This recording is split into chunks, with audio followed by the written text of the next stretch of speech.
Bueno, muy buenas tardes para todas y todos.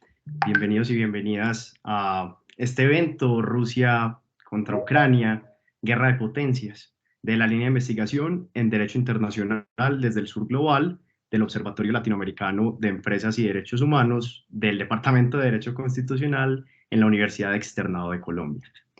Hoy nos acompaña Manuela Lozada, Simón Flores, y les comento que la profesora Aneta Ikonomova está teniendo problemas para conectarse a la aplicación, pero esperamos que pronto pueda resolverlos y pueda ingresar. Pero antes de dar inicio a esta pequeña introducción que haremos y de presentar a nuestros panelistas, a nuestras panelistas y nuestro panelista, nos acompaña Julián Tole, director del Observatorio Latinoamericano de Derechos Humanos y Empresas, quien pues nos va a dar unas palabras de bienvenida a este evento. Entonces, pues Julián, adelante. Muchísimas gracias por estar acá. No, gracias Martín, Manuela, y obviamente a todos y a todas los que nos están escuchando en este evento. Yo celebro que el observatorio y especialmente la línea del Sur Global se preocupen por lo que por lo que está pasando claramente en el derecho internacional, pero más que ello, en todo lo que implica para Colombia y para la región el conflicto que existe en la actualidad entre Ucrania y Rusia. Tenemos unos invitados de primer orden y relevancia, así que para todos pues espero que este espacio sea de total agrado y que podamos abrir un poquito más la discusión desde la academia, porque creo yo que el derecho internacional en la geopolítica internacional está en cuestionamiento, está en jaque, en un proceso de legitimación desde las organizaciones internacionales, desde lo que significa los principios más básicos del derecho internacional, como la prohibición del uso de la fuerza, etcétera. Así que, pues, Martín, Manuela y a nuestros conferencistas, a Simón y a Aneta, pues les agradezco este espacio y ojalá que ustedes puedan aprovecharlo. Muchas gracias. Muchísimas gracias, Julián. Gracias por esas palabras. De verdad que, en efecto, nos interesa el derecho internacional y las problemáticas internacionales que ocurren en este momento. Y de ahí que precisamente en este evento tengamos a conferencistas, a panelistas tan diversos. Digamos, Manuela del derecho y Simón y Aneta desde las relaciones internacionales o la historia.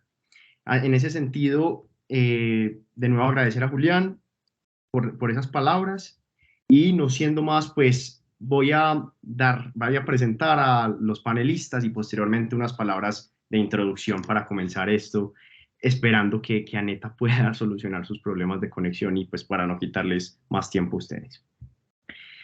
Así las cosas, hoy nos acompañan, pues esperamos a Aneta del Mar Ikonomova, docente de la Facultad de Finanzas, Gobierno y Relaciones Internacionales, coordinadora de la Cátedra Europa en la Universidad Externado de Colombia y además docente de Historia de la Facultad de Ciencias Sociales y Humanas de la misma universidad. Por otro lado, tenemos a Simón Flores Montoya, quien fue docente de estudios latinoamericanos, teorías de internacionalización, conflictos internacionales, entre otras temáticas, en la Facultad de Relaciones Internacionales de la Universidad EAFIT. Y finalmente, a Manuela Lozada Chavarro, quien es abogada y magíster en Derecho Internacional Público de la Universidad Externado de Colombia, al igual que profesora del Departamento de Derecho Constitucional de la misma universidad y coordinadora de la línea de investigación en Derecho Internacional desde el Sur Global. Muchísimas gracias a pues, las panelistas y a Simón por acompañarnos en este espacio. Y pues antes de empezar, leeré unas pequeñas palabras que preparamos junto con el equipo de la línea de investigación en Derecho Internacional desde el Sur Global para introducir la problemática, si se quiere. Entonces dice así. La línea de investigación en Derecho Internacional desde el Sur Global es un espacio de resistencia desde la academia. Buscamos limitar las desigualdades en el conocimiento entre el norte y el sur global. Para ello acudimos a la historia, las relaciones internacionales, la sociología, los conocimientos indígenas, entre otras disciplinas, con ánimo de identificar las relaciones de poder detrás de un derecho internacional que, incluso en el sur, nos pintan perfecto. En este caso, nos reunimos para analizar el conflicto entre Rusia y Ucrania, con ánimo de identificar el tinte imperialista detrás de lo que escuchamos o leemos en prensa y redes. Creemos que esta guerra va más allá de Rusia y Ucrania, pero ese más allá nos acerca a la OTAN, a Estados Unidos, la Unión Europea. Parece que la Guerra Fría ahora es tibia y el derecho internacional se congeló. Pero para confirmarlo es importante entender los antecedentes de esta guerra y el papel del derecho internacional. En ese sentido, Simón y Manuela, pues esperando a Aneta, les comento más o menos la dinámica. Tenemos 3 bloques de preguntas. Un primer bloque donde les haré una pregunta diferente a ambos en este caso. Tendrán 7 minutos para contestarla y yo con el celular les mostraré cuando les quede 1 minuto. Al finalizar los 3 bloques, es decir, cada uno va a terminar respondiendo 3 preguntas. Al finalizar esas 3 preguntas tendrán un espacio de 5 minutos para presentar sus conclusiones. Y ya tras esos 2 espacios procederemos a leer las preguntas de quienes nos acompañan. Saben que las pueden formular en el chat. Así las cosas, no sé si tienen alguna pregunta sobre la metodología. Listo, todo está claro, perfecto. Entonces, pues yo creo que podemos comenzar. Entonces, a ver. Habiendo dicho ese contexto, creo que podemos comenzar con Simón. De nuevo, muchas gracias por acompañarnos. Quisiéramos comenzar hablando de la OTAN. La OTAN, pues, una organización encargada de expandir la ideología occidental y limitar, si se quiere, a los miembros del entonces Pacto de Varsovia. Simón, pues, ¿qué pasó en términos generales con la organización, con la OTAN, tras la disolución del Pacto de Varsovia? Y por qué el mismo Putin catalogó como una amenaza directa a Rusia el hecho de que Ucrania solicitara ingresar a la organización en 2008? Entonces, Simón, 7 minutos y te aviso cuando te quede uno. Muchísimas gracias. Perfecto, Martín. Un saludo para todos los presentes y nuevamente encantado de estar aquí. Gracias por la invitación. Bien, Martín, la cuestión que planteas es bien interesante y creo que es un gran inicio para tener esta conversación o este debate, porque, bueno, claramente el nombre de este evento nos habla de una guerra de potencias y lo pone en signo de interrogación. Entonces, la respuesta de eso es bien interesante porque yo diría que ni sí ni no. Y precisamente entrar por la OTAN es creo que una buena vía para poder empezar esto. Creo que es importante aclarar, como lo acabas de mencionar, que la OTAN inició y se puede decir que sigue siendo el día de hoy una alianza militar, es un pacto militar en realidad, que surge en el contexto del final, digamos que de la última etapa de la Guerra Fría, en la cual cada uno de los 2 bloques antagónicos que teníamos por este entonces decide concentrar unos esfuerzos militares para generar amenazas hacia el bloque opuesto y tratar de alcanzar un equilibrio de poder. Estamos hablando, por supuesto, de un contexto donde la guerra nuclear era una posibilidad y donde los desarrollos tecnológicos estaban orientados hacia esa dirección. Para ese entonces. Claramente surge la OTAN, que era el bloque occidental, y surge el Pacto de Varsovia, que eran los países prosoviéticos, donde la Unión Soviética y sus estados miembros y estados satélites eran los grandes protagonistas ahí, y uno que otro país encholado por ahí que no estaba del todo, pero que hacía presencia. Bajo este paradigma es que surge una rivalidad entre dichas alianzas. Creo que todos conocemos el devenir de la Guerra Fría, cómo finalizó, cómo la historia dice que de alguna manera el capitalismo prevaleció y el proyecto o el modelo de desarrollo propuesto por los Estados Unidos fue el imperante. El proyecto soviético se consideró fracasado por algunos, improbable por otros, que no era el momento también por otros sectores. Por esto el Pacto de Varsovia no tuvo mayor trascendencia en un contexto de postguerra fría, pero la OTAN permanece. Incluso algunos académicos nos dicen que uno de los signos que nos muestra que Estados Unidos ganó la Guerra Fría es el hecho de que la OTAN permanece y pues el Pacto de Varsovia no. ¿Qué sucede? Termina la Guerra Fría, el Pacto de Varsovia desaparece o digamos pierde trascendencia, pero la OTAN se fortalece. Y además pues de Estados Unidos tenemos ahí unos estados europeos con un poderío militar relevante.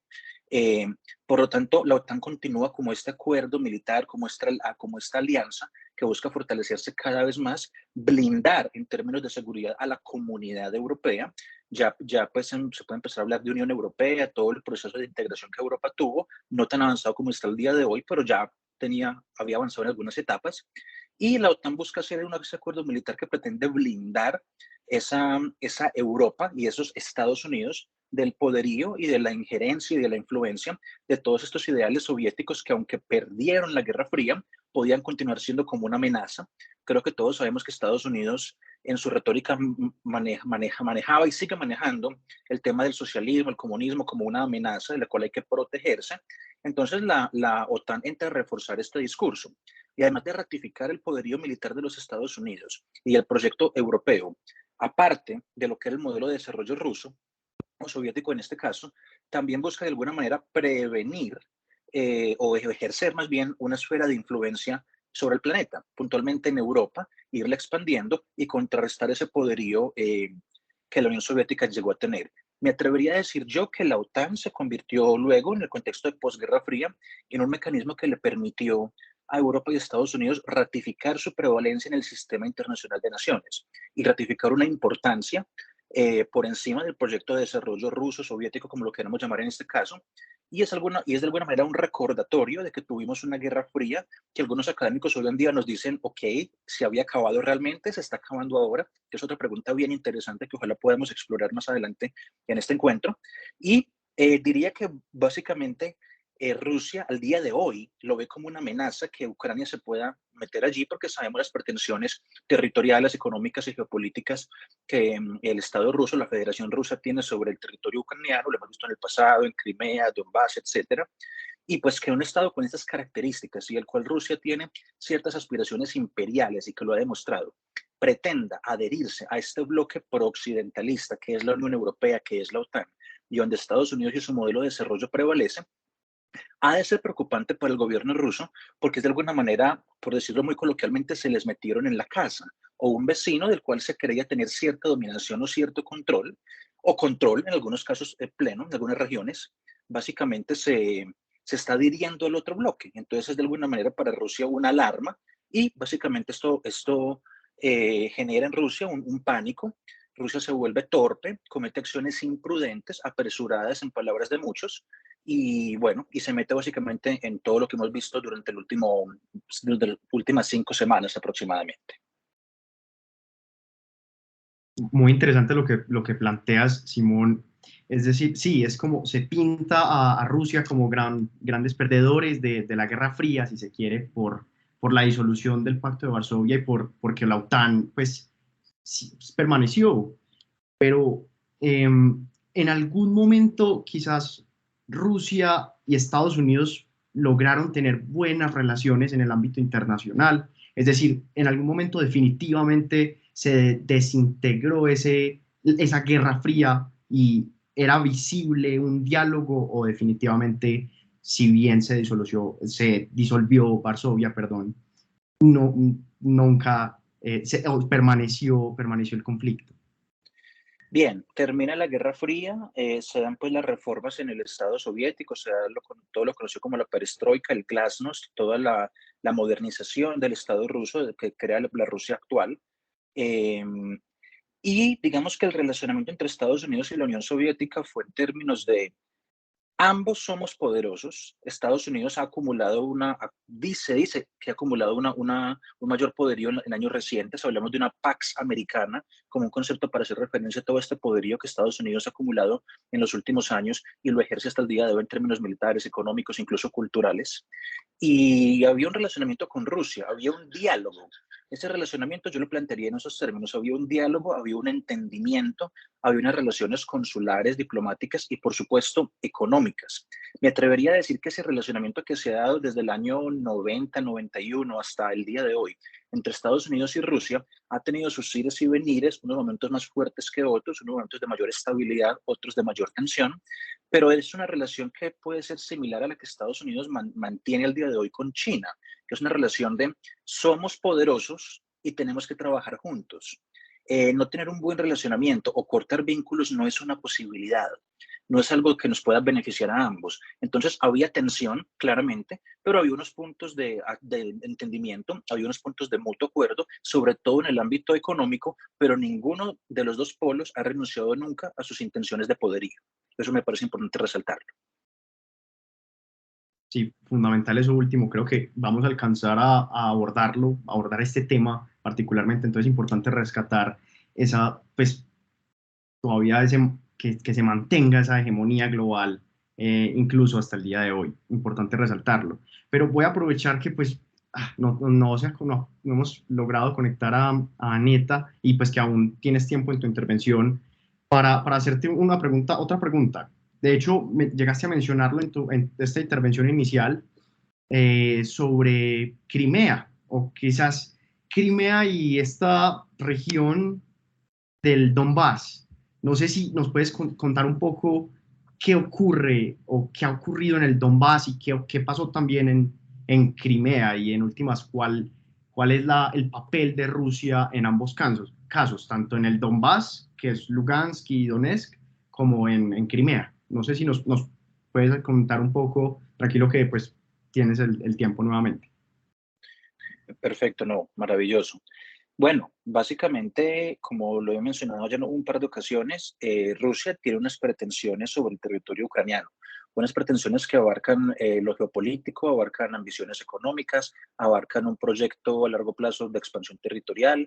Algunos autores se atreven a decir que Putin en el fondo lo que está tratando de recrear es el antiguo proyecto soviético. Yo estoy parcialmente de acuerdo con eso, en parte sí, en parte no. Pero digamos que lo que se vio en Crimea y lo que se ve el día de hoy, si bien no son fenómenos idénticos, sí son muy similares en el sentido en que se trata de Rusia tratando de tomar control de sectores específicos o de territorios específicos de Ucrania, donde existe un marcado interés prorruso, donde hay una tradición, donde hay una historia, donde hay un legado, donde Rusia es muy fuerte y hay quizás mayor de adherencia ideológica y mayor cosmovisión con el proyecto ruso que con el proyecto nacional que propone Ucrania. Aprovecho para mencionar que algo que personalmente me ha llamado la atención es que en días recientes Putin en sus declaraciones ha mencionado varias veces que Ucrania es el resultado de lo que Rusia hizo de ella, y eso no es cierto. Ucrania tiene una historia, y tiene una historia que es longeva. Ucrania no es un estado nuevo. Si bien es una historia que siempre ha estado muy vinculada a Rusia, Ucrania tiene un nacionalismo, tiene una identidad. Uno de los argumentos de Putin para validar sus acciones recientes es ese, es el decir, Ucrania es lo que Rusia ha hecho de ella. No, yo me atrevería a decir que eso no es cierto, que en Ucrania sí hay un nacionalismo, sí hay unos valores muy claros, y pues creo que qué mayor ejemplo de ello que la resistencia que hemos visto durante las últimas 5 semanas, ¿no? Creo que eso es muy diciente. El punto es que Rusia históricamente con Crimea y ahora con el Donbass y con este intento con lo que él llama intervención, pero que otros catalogan de invasión, podríamos decir que lo que está pretendiendo es Rusia sacar provecho de un sentimiento prorruso que hay en unas regiones para tomar o ejercer unas ambiciones territoriales sobre territorio ucraniano. El motivo para ello, muchos, ambiciones territoriales, requerir el proyecto soviético, expandir o reducir las capacidades del Estado ucraniano en caso de una posible alineación con el bloque occidental, que es lo que Putin vio que se le estaba materializando en semanas recientes o en meses recientes. Se habla también de que Ucrania por mucho tiempo fue el silo de la Unión Soviética en términos de que allí se producían granos, ahora en términos de biodiesel y nuevas tecnologías, Ucrania puede ser de interés geopolítico. Entonces, motivaciones hay muchas. El punto es que los gobiernos rusos y no solamente Putin, históricamente ha habido una ambición territorial por esa zona y claramente es real que sea un sentimiento prorruso mayoritario en la población de muchas de estas zonas que hay allí, como lo puede ser Crimea o los dos territorios que componen el Donbass o el Donbass. Entonces, lo que estamos viendo no es otra cosa que intentos por tomar ese control, por, digamos, validar esas acciones militares en ese sentimiento prorruso que hay en unos territorios que hay ahí cerca de la frontera, y que efectivamente hay personas que viven ahí, que han vivido ahí, que hablan ruso, que son hijos de rusos y que se identifican con el proyecto ruso y que de hecho no comulgan con el proyecto nacional ucraniano.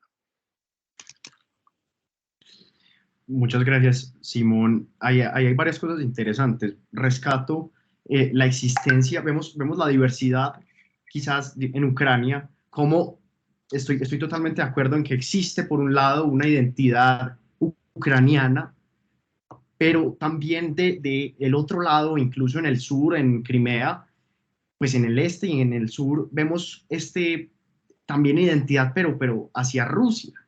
Es decir, un relacionamiento hacia las costumbres o la historia rusa que puede ser problemático. Y aquí paso a Manuela a hacerte una pregunta. Creo que es importante traducir esta identidad, ese sentimiento de identidad, todo lo que hemos hablado, lo que Simón nos ha comentado, al derecho internacional particularmente.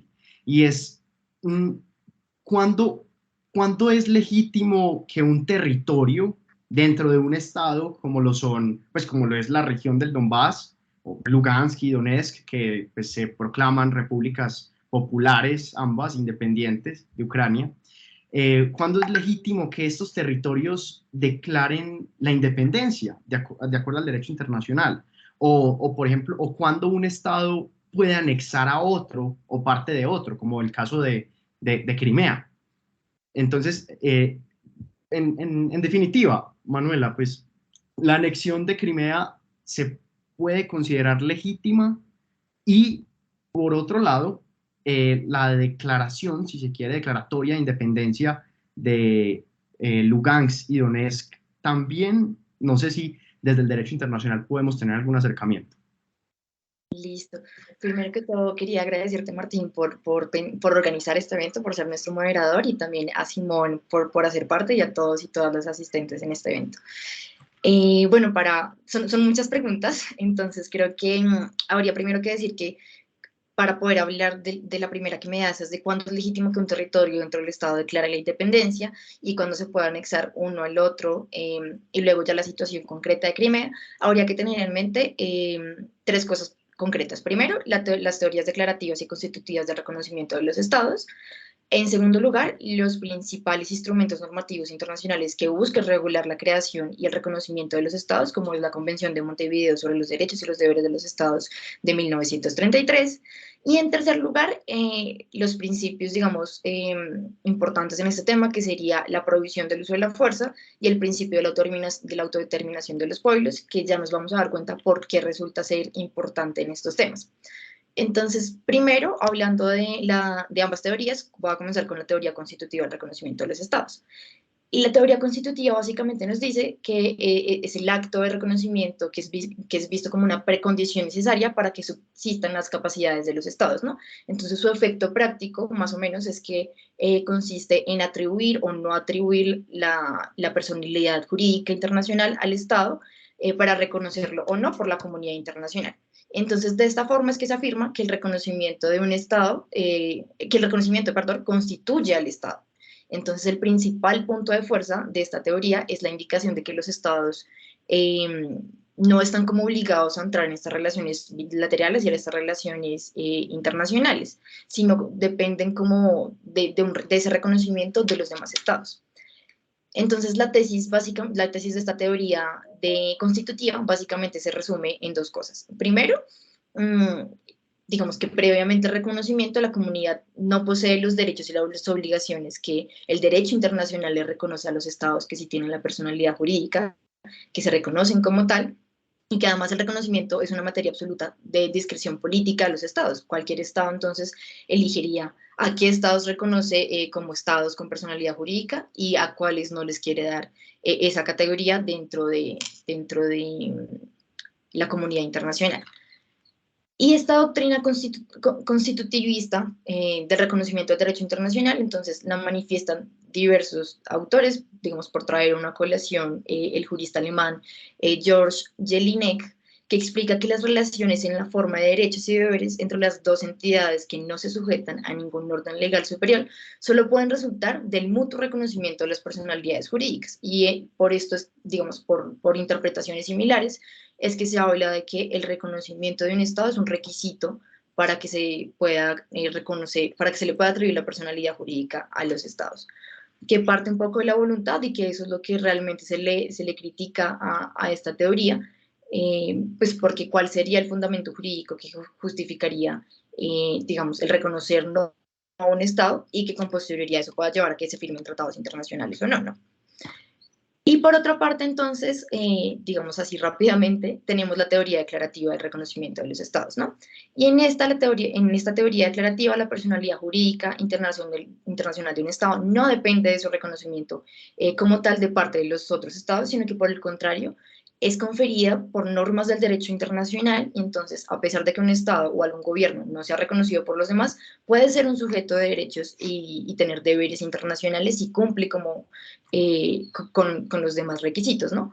Entonces, esta vertiente entiende que el no reconocimiento no implica la ausencia de personalidad jurídica internacional del Estado que están como en cuestión, ¿sí? Entonces ya le quitamos ese criterio, digamos, más bien reconocemos que en esta teoría que el criterio de reconocer a un Estado es algo político y que no debería como afectar el reconocimiento de la personalidad jurídica de un Estado, justamente porque ese reconocimiento es un acto político y su efecto jurídico establecería solamente o sería relevante para las relaciones diplomáticas que entablen entre los Estados. Esto resulta ser importante cuando vemos entonces la práctica internacional. ¿Y qué encontramos en la práctica internacional? Se han dado, digamos, diversas situaciones en las que se busca reconocer a un Estado. Podemos acudir a unos pocos ejemplos de manera rápida. Digamos, más bien, acudamos de una vez directamente a la Convención de Montevideo sobre los derechos y deberes de los Estados, del que les mencionaba. Esta convención de Montevideo se realizó en 1933 y por la Unión Panamericana, valga decirlo, sobre todo desde nuestra perspectiva del sur global. Y en el artículo primero de esta convención se establece cuáles son las condiciones necesarias para que un Estado sea reconocido como un sujeto de derecho internacional. Y establece primero que el primero es la población, el segundo es el territorio, el tercero es el gobierno y el cuarto es la capacidad para entrar en relación con los otros Estados. El primero y el segundo, digamos que no entran en un mayor debate, solo en casos muy concretos de estados sui generis, pero el que nos importa, digamos, en este momento sería entonces el del gobierno, ¿no? Entonces, este criterio que es impuesto por la Convención de Montevideo está relacionado con la necesidad de que el Estado en cuestión posea un gobierno. Y este término se debe entender que un Estado, para que sea considerado como tal en el derecho internacional, debe ser dotado de un gobierno que presente cierta efectividad, autoridad sobre el territorio y la población, que son los dos primeros criterios. Y así entonces la necesidad de la existencia de un gobierno resulta ser entendida como una capacidad real de ejercer las funciones estatales, especialmente las de mantener el orden, la seguridad y todos los intereses de carácter interno de ese Estado. Este es entonces el requisito por el cual deben pasar los nuevos estados de la comunidad internacional, que sería entonces efectividad del control político y administrativo de una entidad en un determinado territorio y una cierta población para que sea considerado como un estado de acuerdo con esta teoría clásica de la Declaración de Montevideo. De todas maneras, se presentan ciertas particularidades de casos en los que hay territorios que buscan ser reconocidos, sin embargo es aquí donde va a entrar a tomar predominancia los principios que les mencioné, el del uso de la fuerza y el de autodeterminación de los pueblos. Entonces, casos que son problemáticos para la teoría del reconocimiento de los estados, casos en los que no se les ha reconocido derecho, digamos, como sujetos de derecho internacional, podemos hablar de tres. Entonces, el primero, Manchukuo, que en 1932 como hasta 1945, que es el territorio que históricamente existió la provincia china de Manchuria, instituido como en 1932, como les estaba mencionando, que mediante la invasión militar y el posterior control de fuerzas japonesas, como hasta el final de la Segunda Guerra Mundial, finalmente no se consideró como un Estado, justamente porque se creía que le faltaban características para considerarse como un Estado, de las 4 que les mencioné, pero adicional a ello, es sobre todo porque se daba mediante el uso de la fuerza. Entonces, ese reconocimiento de un Estado falló en ese requisito. Luego podemos encontrar el caso de Rhodesia, que es otro ejemplo de la actuación de los otros criterios para la atribución de la personalidad jurídica a una entidad estatal, principalmente la autodeterminación de los pueblos.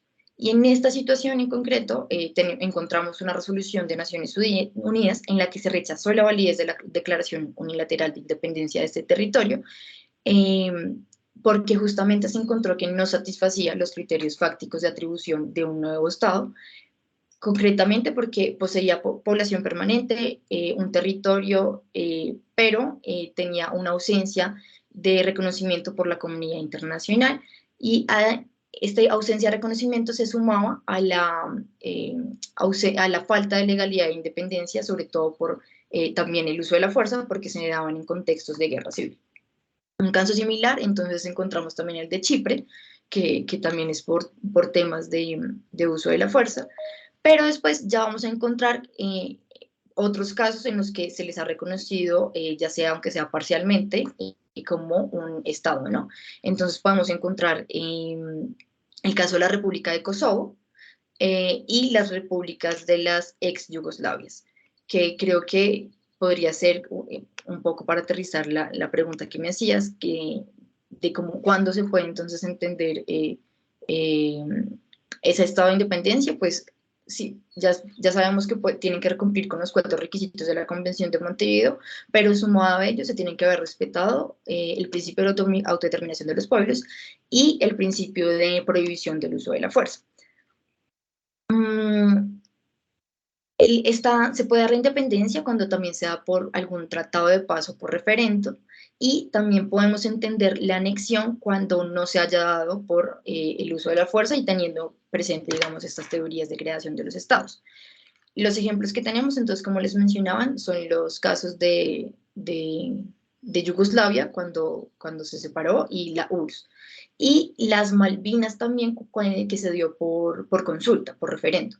Entonces, un tema adicional que habría que tener en cuenta en estos casos es la extinción y la transmisión de los derechos y las obligaciones de los estados, ¿no? Porque es ya después lo que vamos a entender cuando se unen algunos estados o cuando se separan, por decirlo, digamos, de una manera más coloquial. La anexión de Crimea se considera legítima. En realidad no se considera legítima justamente porque fue a través de uso de la fuerza, entonces viola uno de los principios fundamentales del derecho internacional para considerar que se da de manera legítima e independiente.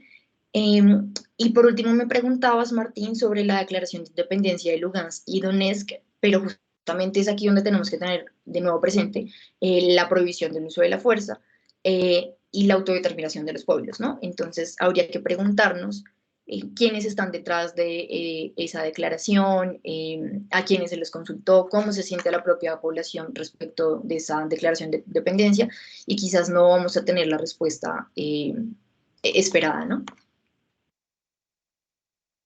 Estamos de acuerdo, pero Manuela, muchísimas gracias por esta genial intervención, muy completa. Creo que se me ocurrieron muchísimas preguntas en medio de tu intervención y las terminaste contestando todas, entonces agradecerte, creo que queda muy claro y rescato varios puntos. Importante ahora conocer todos estos elementos, porque por un lado entonces tenemos esta contradicción en Crimea, o esa quizá violación del derecho internacional evidente por el uso de la fuerza, y esto en el Donbass que nos queda la duda.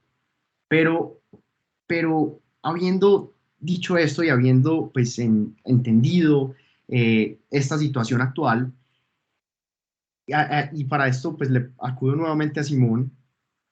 Manuela, tú mencionas algo interesantísimo y es precisamente la disolución de Yugoslavia y lo que pasó con Kosovo, con lo que llegó a pasar entre Kosovo y Serbia, como de hecho como un ejemplo en esta problemática de reconocimiento, de autodeterminación.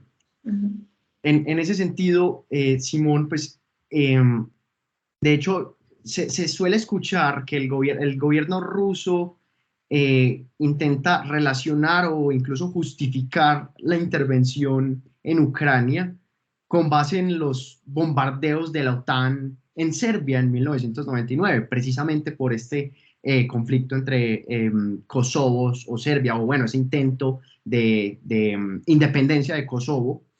Pero entonces Rusia intenta justificarlo, su intervención en eso. ¿Crees que en efecto se pueden relacionar ambas circunstancias? Es decir, se puede relacionar la intervención de Rusia en Ucrania para teóricamente salvaguardar los derechos de la población del Donbass con lo que sucedió con la OTAN en Serbia, donde la OTAN decide bombardear Serbia para aplicar, para que se respete el referendo que se hizo desde 1991 en Kosovo y así que Kosovo lograra su independencia de Serbia. ¿Es posible comparar ambas circunstancias o no sé si nos puedes comentar un poco también pues qué pasó verdaderamente entre Serbia y Kosovo? Sí, Martín, muchas gracias por la pregunta y también por todas las claridades que Manuela nos hace supremamente pertinentes para comprender el panorama completo y en este ejercicio. Claramente, Martín, para Vladimir Putin es comparable hasta tal punto que lo utiliza como una excusa. Ahora, a mí me parecería irresponsable decir que, o digamos, comparar, poner bajo la misma tela de juicio el movimiento, la intención separatista que existía en Kosovo en aquel entonces sobre el gobierno serbio y compararla con el sentimiento prorruso que hay en algunas provincias, porque sí lo hay, es real, en Ucrania frente a Rusia. Creo que estamos dimensionando cosas, a mi juicio, disímiles. Creo que en el caso de Kosovo había mucha más, el sentimiento era mucho más fuerte, había una región más grande con una capacidad económica más fuerte, con mayor trascendencia dentro del Producto Interno Bruto de lo que era el Estado serbio de entonces. Había muchas más razones, había un peso más grande o había una puja más fuerte impulsando hacia ese movimiento separatista. En el caso de Ucrania, claro, están esos sentimientos nacionalistas de estas regiones que son prorrusos, pero no podemos decir que son de la misma intensidad o de la misma trascendencia o relevancia para lo que representa la totalidad del proyecto nacional ucraniano. Entonces yo diría que es inviable ponerlos bajo la misma balanza. Ahora, que la OTAN hizo una intervención ahí, claro, que eso también puede ser reprochable, por supuesto que sí. También hay argumentos que lo pueden justificar, hay argumentos que nos pueden decir que no, y es un debate también bien interesante. Pero considero que son situaciones diferentes. Y aprovecho que estamos hablando de Kosovo también para resaltar algo que Manuela mencionaba, y es que a la hora de determinar este asunto de qué es un Estado y qué no es un Estado, aunque hay unos criterios muy claros y la Convención de Montevideo es muy explícita al respecto, termina viendo esa voluntad política por reconocer, ¿no? Eso siempre termina estando ahí. Y ahí lo vemos un poco en el caso de Kosovo. Uno se pregunta, ¿por qué Kosovo no es un Estado? ¿Por qué Kosovo no hace parte de la Organización de Naciones Unidas? Y si uno se va a ver resoluciones de la Asamblea General y el Consejo de Seguridad, uno ve que básicamente Estados Unidos, bajo su poder de veto, como miembro permanente del Consejo de Seguridad y ganador de la Segunda Guerra Mundial, y uno de los 5 fundadores de la organización, ha vetado, porque tiene esa facultad, la adición de Kosovo como un Estado. Si bien la Convención de Montevideo no lo menciona de manera explícita, un criterio que desde las relaciones internacionales también consideramos para definir qué es un Estado y qué no, es su adhesión a las Naciones Unidas. Consideramos que quien no hace parte de las Naciones Unidas es debatible o cuestionable si es un Estado o no. No es un criterio jurídico como tal, pero es uso y costumbre internacional. Por lo tanto, Kosovo, ¿por qué no es un Estado? Porque si yo miro los criterios de Montevideo y que Manuela mencionó muy claramente, Kosovo cumple con varios de ellos. No sé si con todos, pero sí en alta medida con muchos. ¿Por qué Kosovo no es un Estado? Uno podría decir porque no cuenta con el apoyo de Estados Unidos, porque hay un país, un Estado, en este caso Estados Unidos, que se opone al proyecto nacional de Kosovo y le da prevalencia al serbio y por ende veta ese proyecto. Pero también pues digamos que no deja de ser un tema de voluntad política, y el tema de la voluntad política y de las alianzas es fundamental para entender este tipo de jugadas internacionales. Y si me permites ahí, Martín, con lo que está diciendo Simón sobre Kosovo, también es muy criticable la posición de la Corte Internacional de Justicia en la opinión consultiva de 2010, en la que en realidad no se pronunció de fondo sobre el asunto de Kosovo, sino solamente de una forma restrictiva y evitando cualquier pronunciamiento al respecto sobre considerarlo un Estado como tal con personalidad jurídica. Entonces, es otra forma en la que se salen por la tangente y dicen, claro, que reconocemos a Kosovo como un Estado sui generis, y ya está, ¿no? Ahí nos quedamos. Bastante paradójico, de hecho, es decir, tras la intervención por parte de Estados, pues liderada por Estados Unidos y la OTAN en el 99, y pues posteriormente rechazar su reconocimiento como un Estado, pues es bastante paradójico, pero resalto el tema de la intervención por parte de la OTAN. Bueno, si me corta la conexión un poco, me avisan. Listo, ahí me escuchan bien. Sí, te escuchamos. Sí, perfecto. No, les comentaba que rescato el tema de la intervención porque el punto es el siguiente. Este primer bloque que hacíamos de preguntas, concluíamos que en efecto siguen existiendo unas potencias, sigue existiendo un bloque occidental y pues esas relaciones tensas con este bloque ruso, si se quiere. Y vemos que en el caso occidental existió esta intervención en, en Kosovo, bueno, en Serbia particularmente. Y ahora vemos que Rusia interviene en Ucrania. Sin embargo, hay diferencias importantes. Y es que Simón y pues Manuela, en el caso de Kosovo, la intervención se tildó como una intervención humanitaria. Mientras que pues vemos que la intervención de Rusia en Ucrania pues lo ha condenado absolutamente casi que todo el planeta menos Bielorrusia.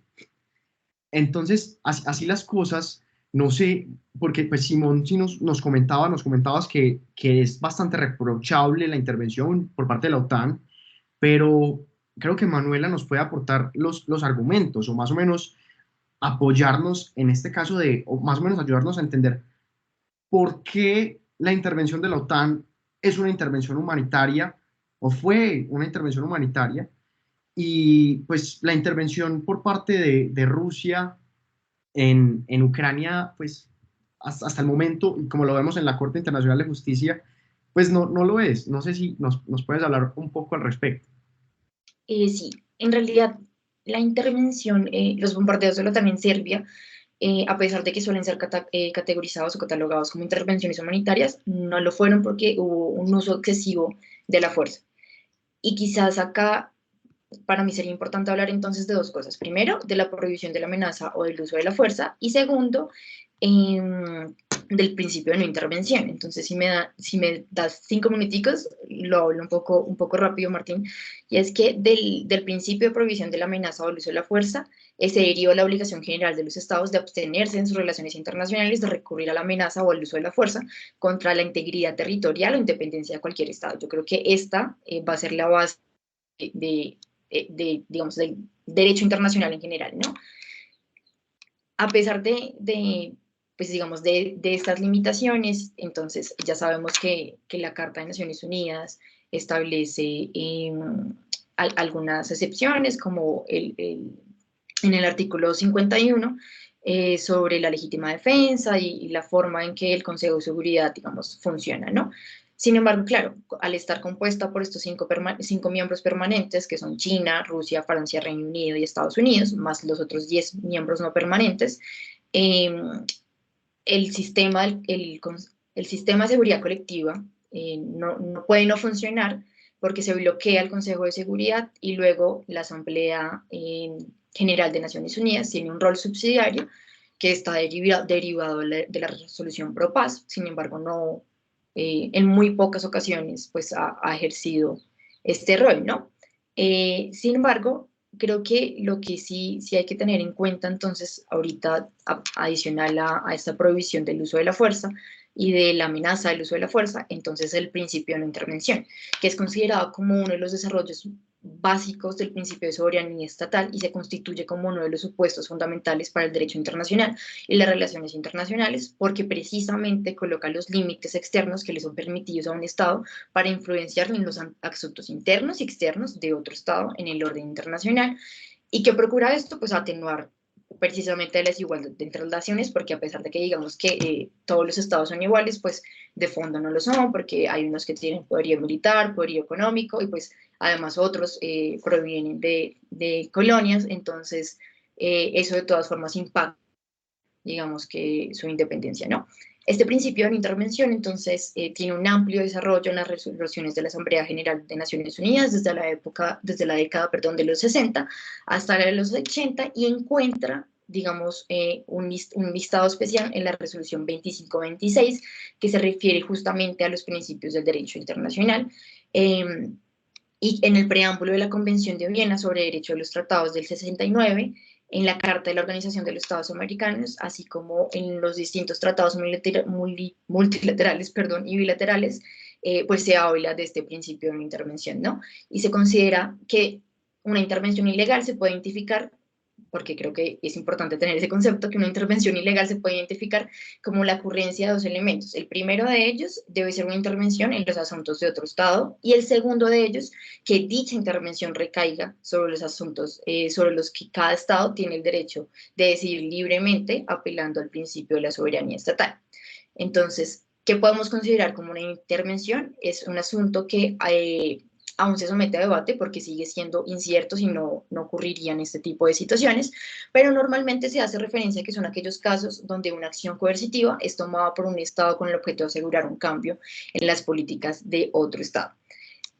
Ese es un elemento que puede extraerse de esta resolución 2625 cuando hace referencia a aplicar o fomentar el uso de medidas políticas o de cualquier otra índole para coaccionar a otro Estado a fin de lograr que subordine el ejercicio de sus derechos soberanos, y que sería enfatizado después por la Corte Internacional de Justicia cuando hace referencia a las intervenciones ilegales, como aquellas que usan métodos de coerción con el objetivo de alterar la formulación de las políticas extranjeras, las actividades que deben ser libres, como un desarrollo del principio de la soberanía de los Estados. Entonces, hay una relación muy estrecha entre el principio de no intervención y el uso de la fuerza o la prohibición del uso de la fuerza, lo que hace que se lleguen a considerar que las reglas del uso de la fuerza incluso son aplicables, digamos, tienen una aplicación específica y de mayor importancia cuando se relaciona con el principio de no intervención.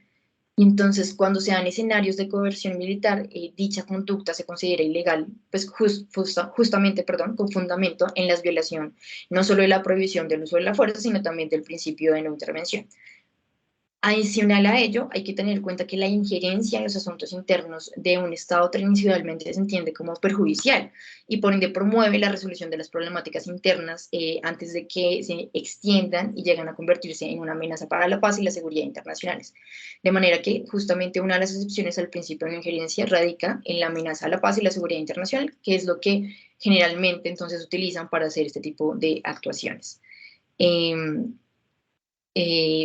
Por último, simplemente quería decir que en los procesos de liberación, no mentiras, esa, pero creo que hasta ahí entonces, hasta este momento. Además que me di cuenta que ya contamos con la participación de la profesora Aneta.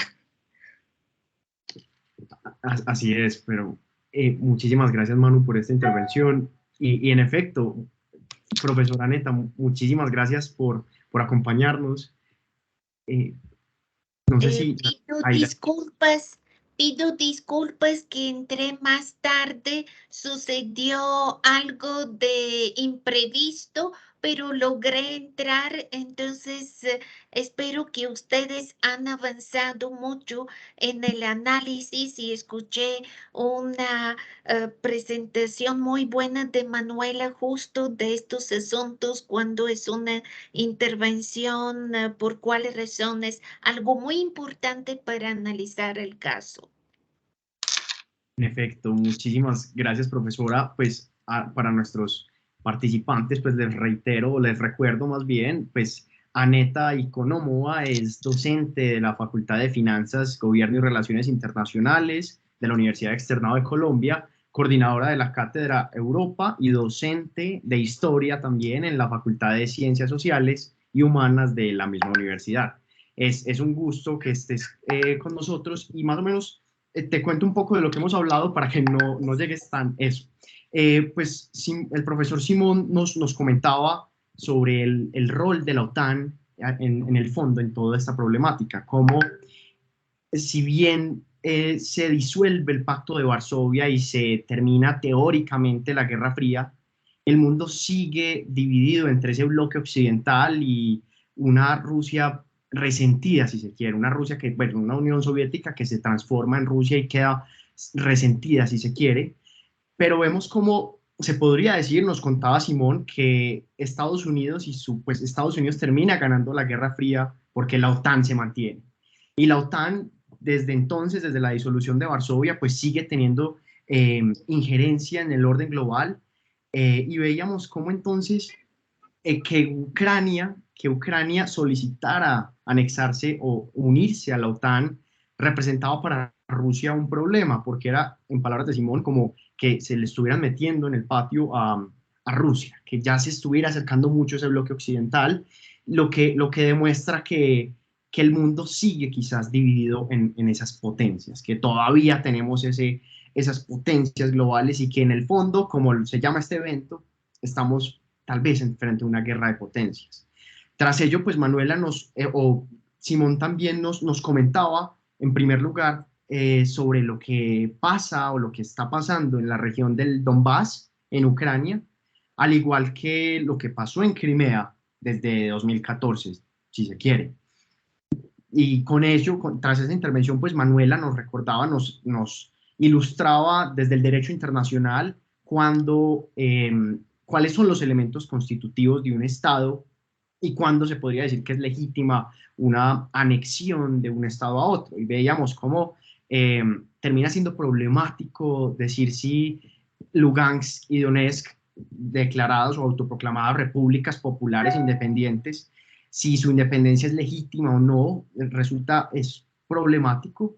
Mientras que castigábamos, creo que por consenso, la intervención o la anexión de Crimea a Rusia por el uso de la fuerza.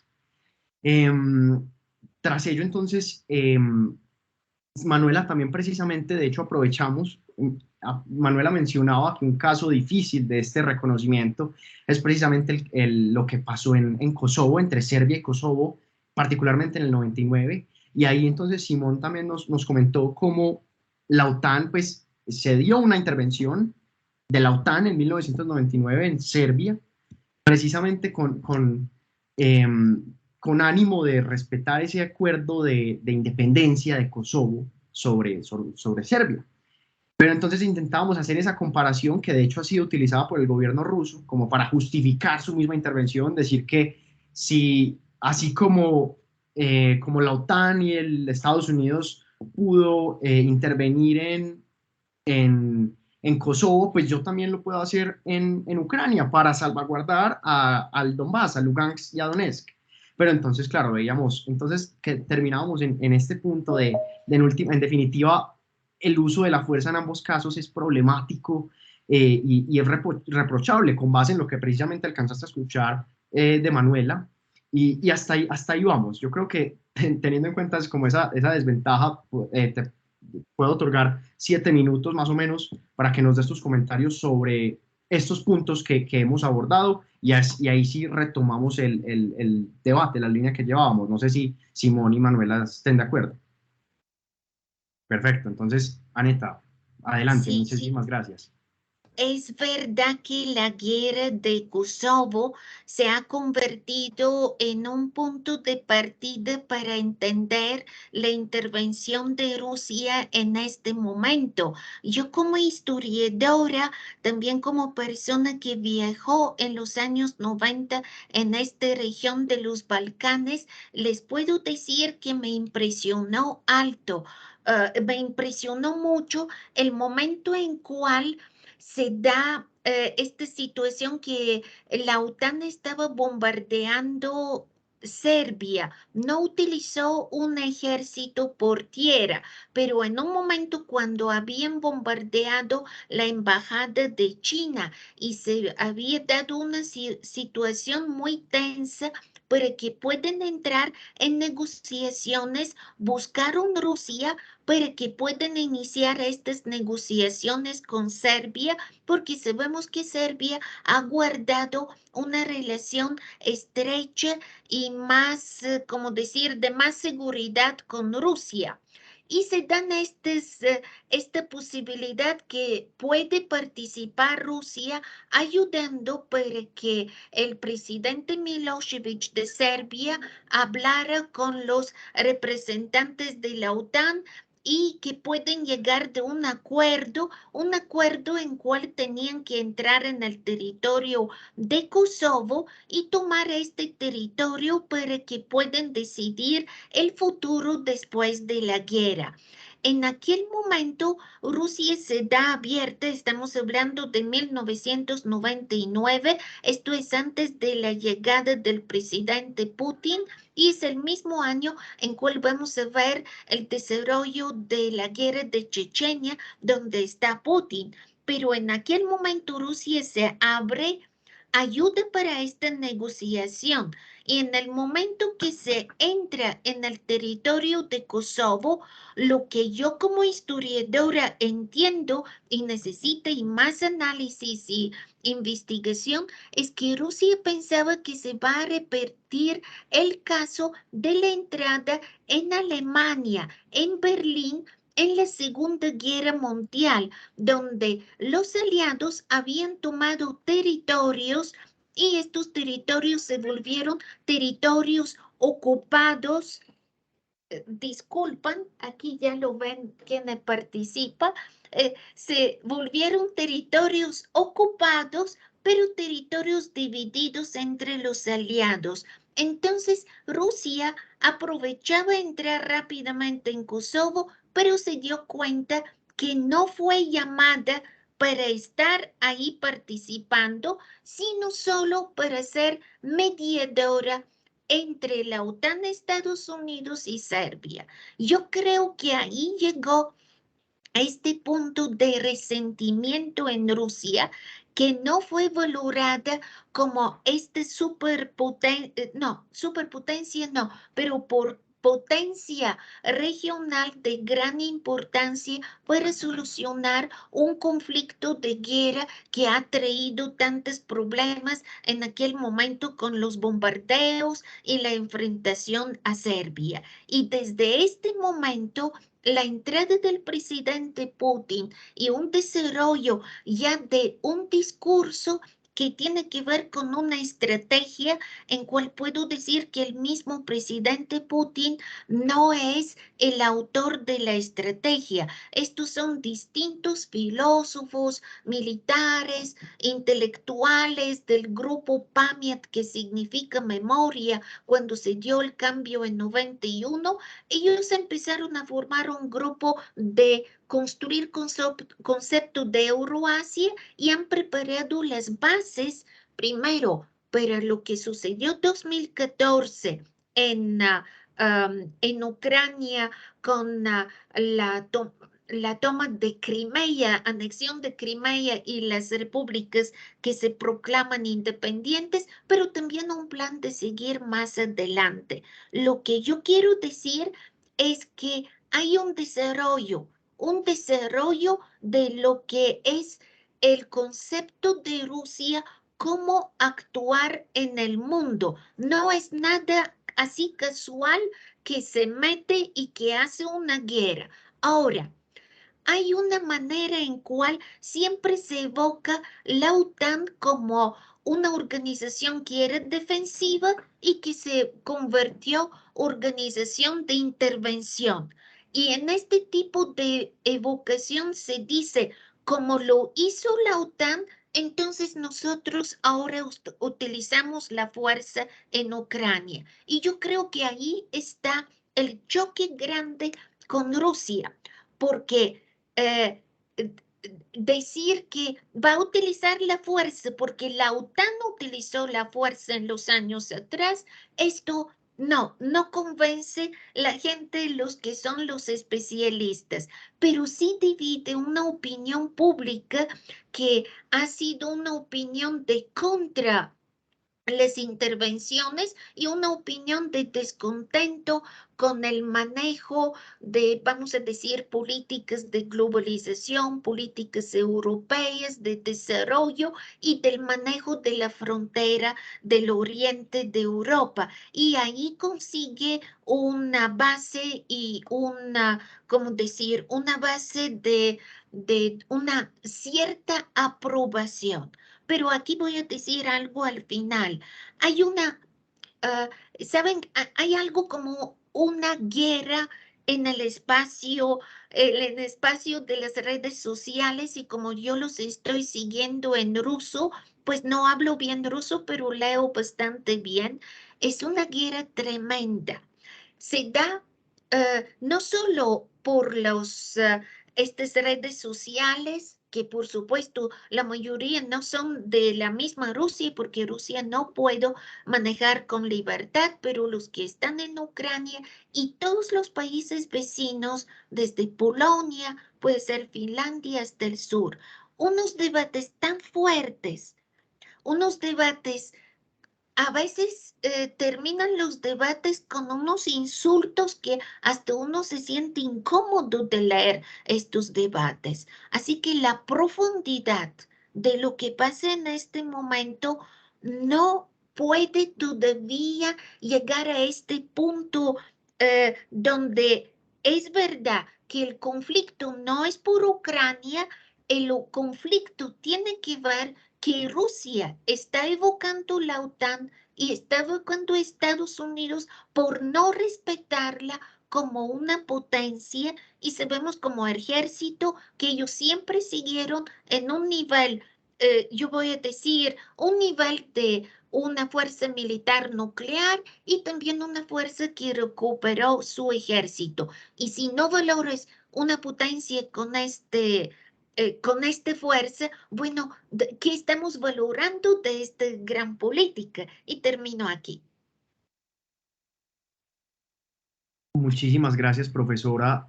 Estoy totalmente de acuerdo y creo que este último punto es muy importante, es muy importante. Y creo que no lo habíamos pensado, es Rusia intenta justificarse, claro, con lo que realizó la OTAN, pero precisamente porque la OTAN o el mundo lo ignoró como una potencia en aquel entonces. Es, es una conclusión fuerte, no sé si, de hecho, es algo muy similar a lo que hablábamos con Manuela y bueno, Simón, y no sé si Manuela, junto con esto que acaba de concluir Aneta, también tengas un espacio para concluir la intervención, que pues se te acabó el tiempo, respecto de las categorías, porque veíamos cómo la intervención de la OTAN en Kosovo es una intervención humanitaria, así se catalogó, como una intervención humanitaria, pero, y por eso es bastante cuestionable, y en lo personal no estoy de acuerdo, con base en lo expuesto. Pero ahora vemos una intervención de Rusia en Ucrania que también ha sido cuestionada. Entonces, Manuela, no sé si para terminar tu intervención y rescatando todo lo que nos comenta Aneta, pues esa diferencia de términos o cuál es en últimas el rol del Consejo de Seguridad en estos puntos. Claro, es una diferencia de términos, pero de fondo en realidad está lo mismo. Es un abuso del uso de la fuerza, de la prohibición del uso de la fuerza y de la amenaza del uso de la fuerza, porque sigue ahí la amenaza de usar un arma nuclear. Y en realidad, si dijeran que es porque lo hacen a favor de liberar a Donetsk y Lugansk, pues tampoco sería legítimo porque los procesos de liberación no deben recibir apoyo de otros estados, ¿no? Entonces nos devolvemos a la resolución 2625 de 1970 y adicional habría que ver entonces las sentencias de la Corte Internacional de Justicia sobre actividades militares y paramilitares en Nicaragua y contra Nicaragua, contra Estados Unidos, y el de actividades armadas en el territorio del Congo contra Uganda. que justamente también nos trae a colación estos temas del principio de no intervención en los actos internos de otro Estado y pues la prohibición del uso de la fuerza y la amenaza del uso de la fuerza. Entonces, creo que son temas sensibles y son temas que al final de cuentas se están manipulando y no está operando el derecho internacional como tal, porque con esto nos damos cuenta que el Consejo de Seguridad fracasó en su función de mantener la paz y la seguridad internacionales y ante su fracaso la Asamblea General de las Naciones Unidas no ha entrado a cumplir su función subsidiaria para mantener la paz y la seguridad internacional y en últimas creo que los que han hecho algo son los estados cuando interponen estas medidas económicas para intentar bloquear un poco las actuaciones de Rusia. Y creo que las sanciones más duras son esas, las de las bancas, bloquearles los SWIFT, digamos, diversas sanciones económicas que realmente les impiden ciertas actividades, pero por lo demás, digamos, el Consejo de Seguridad falló y nos falló el sistema de seguridad colectiva en este momento. Estamos de acuerdo, creo que es evidente quizás una instrumentalización del derecho internacional, no solo en lo conceptual, sino también en lo práctico. Creo que eso es una segunda o tercera conclusión, cuarta, de lo que nos ha dejado este debate. Y ahora para pasar sí, profesora. Tiene el micrófono apagado. Quiero decir algo.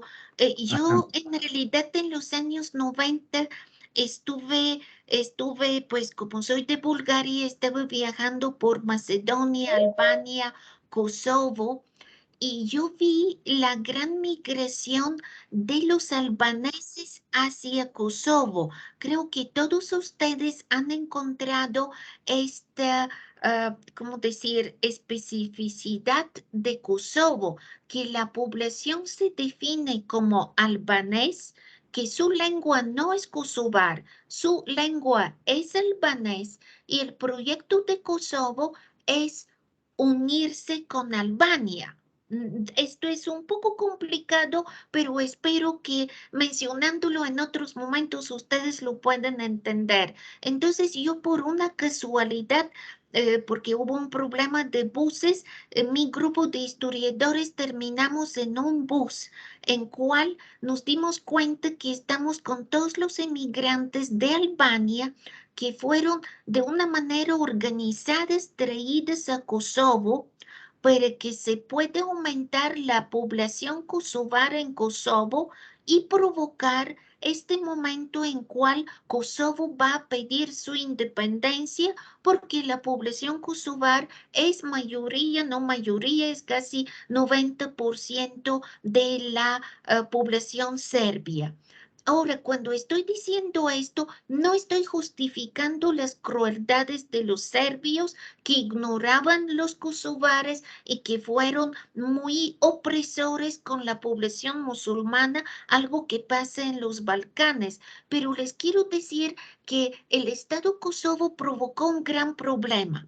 El primer problema para nosotros, los historiadores, va a ser volver a ver esta historia y hacernos una pregunta. ¿De verdad fue una guerra por razones humanitarias o fue una guerra porque la OTAN en realidad necesitaba posicionarse en los Balcanes y encontró la mejor manera de crear el Estado de Kosovo? Y hoy día ustedes se van a dar cuenta, Kosovo nunca es candidato de entrar en la OTAN.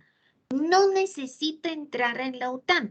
Tiene las bases de la OTAN porque se convirtió en un territorio usado por la OTAN y Estados Unidos sin que nosotros sabemos qué exactamente está pasando en Kosovo. Pero también lamentablemente, porque yo ahora no voy contra los kosovares, ¿me entienden? No los critico que ellos quieren su independencia, pero este estado entró en un aislamiento y en el momento de las grandes migraciones que eran por la guerra de Siria y la gran migración que pasó la ola por los Balcanes 2015 2015-2016 se movió casi la mitad de la población de Kosovo, se fue para ir a trabajar a Alemania o la Unión Europea, Europa Occidental. ¿Por qué? Kosovo es grande como la sabana de Bogotá. No hay posibilidades de mantenerse y tener un tipo de desarrollo y de vida desconectado de sus vecinos. Para mí la OTAN de verdad hizo un enclave con Kosovo.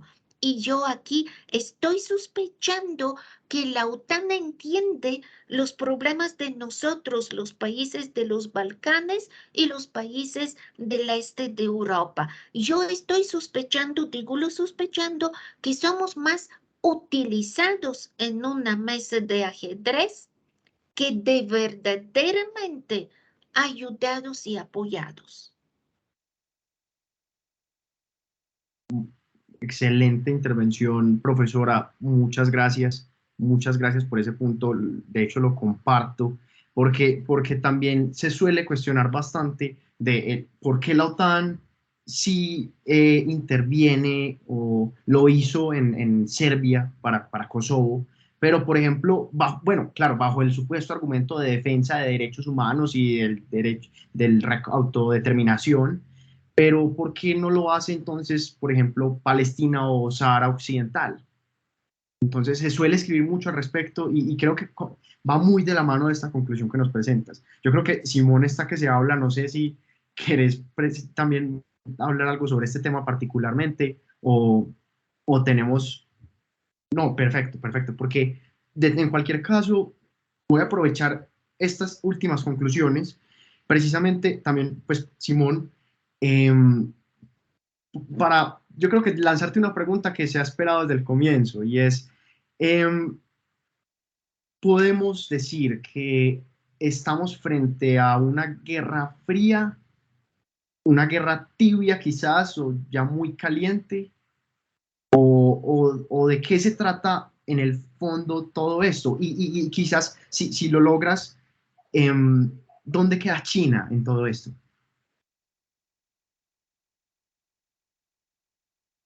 Bien, Martín, muchas gracias por tu intervención y antes de empezar quisiera respaldar por completo las opiniones expresadas por la profesora y su concepto. Creo que el juego de ajedrez que la OTAN ha ejercido en estos conflictos es algo que no podemos perder de vista y marca una diferenciación en las dos circunstancias que estamos viendo, y también me apego a un argumento que usó la profesora para rescatar algo que dije previamente, y es que no son conmesurables el caso de Kosovo con el caso de lo que nos está sucediendo ahora en Ucrania respecto a la magnitud de los movimientos nacionalistas. Ahora, estamos ante una guerra fría. Siento una responsabilidad muy grande en tener que responderte eso en realidad, porque se me ocurren muchas cosas ahora mismo. A ver, creo que la Guerra Fría, el legado de la Guerra Fría, lo que llamamos la postguerra fría, sin duda es el marco de referencia en el cual todo esto se da.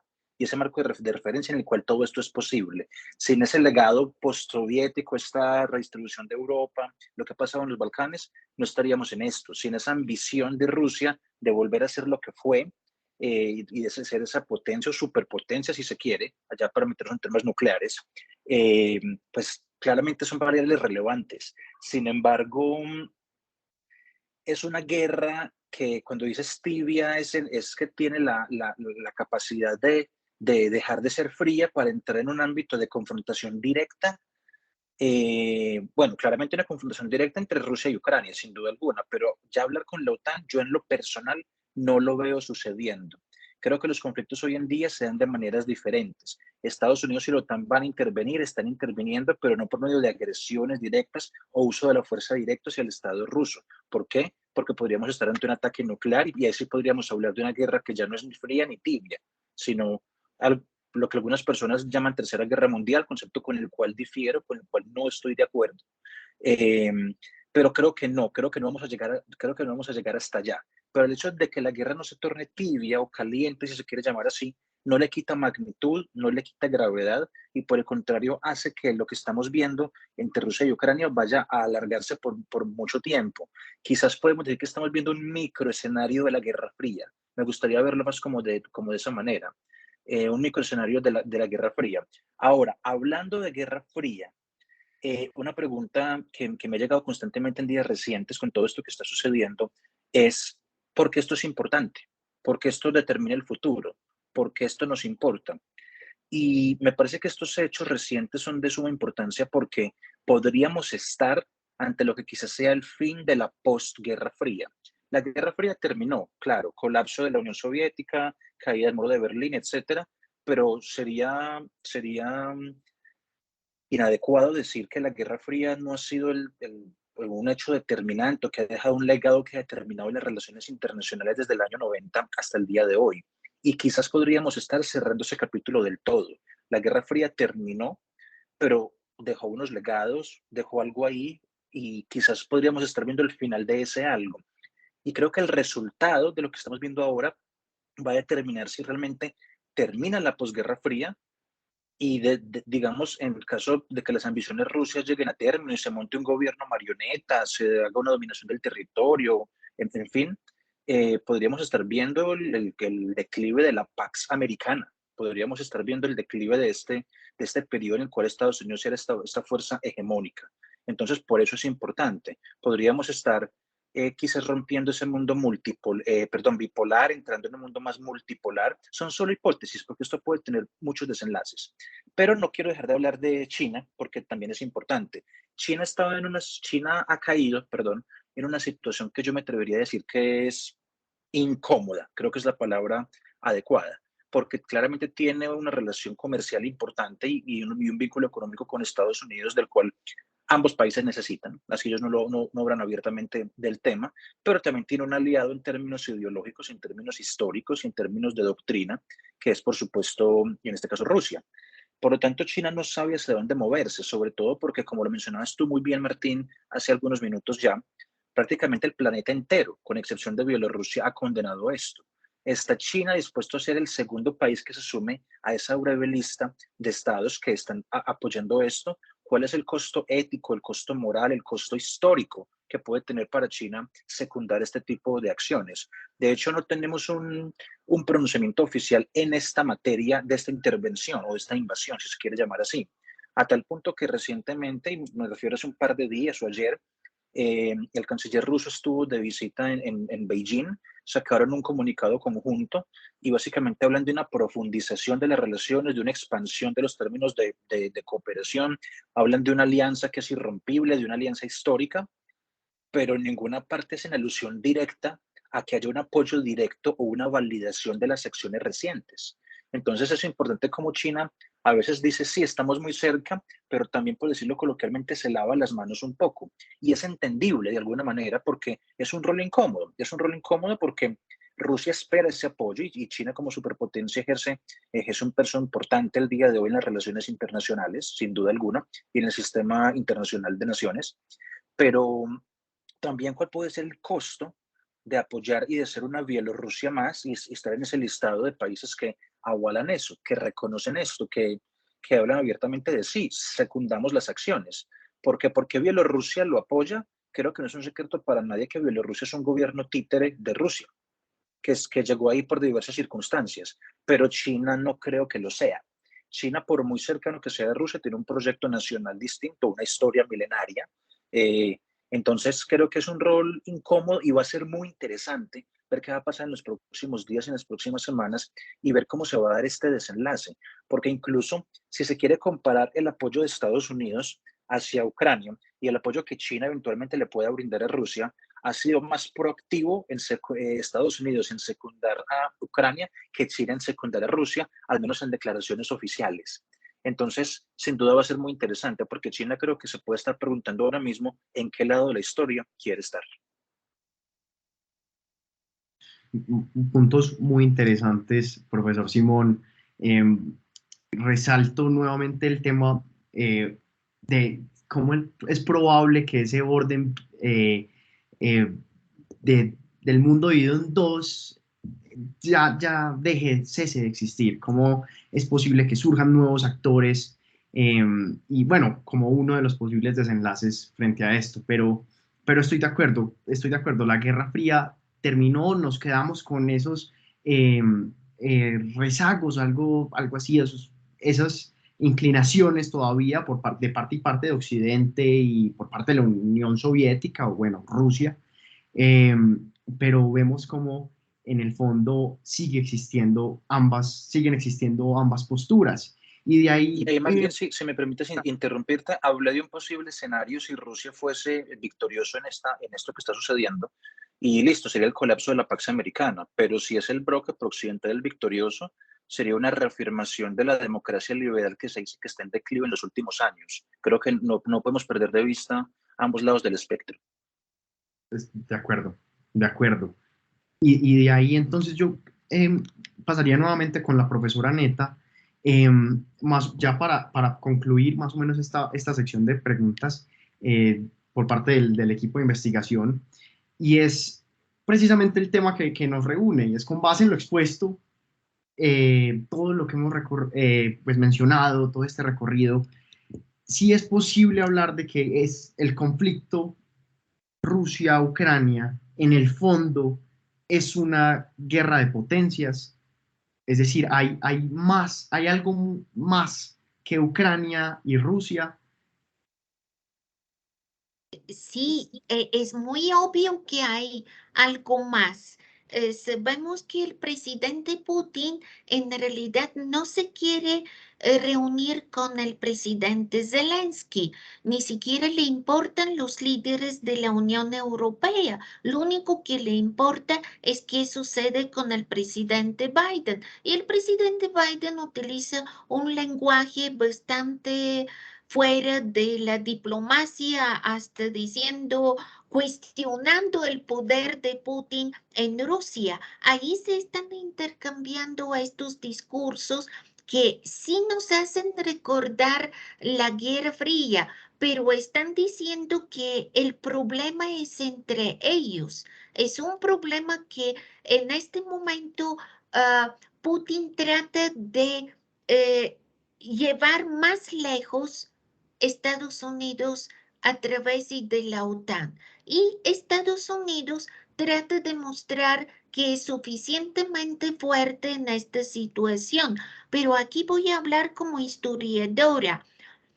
Cada guerra tiene su propio desarrollo y su propia lógica. Hasta llega un momento cuando investigo las guerras viene un momento en cual no los puedes manejar.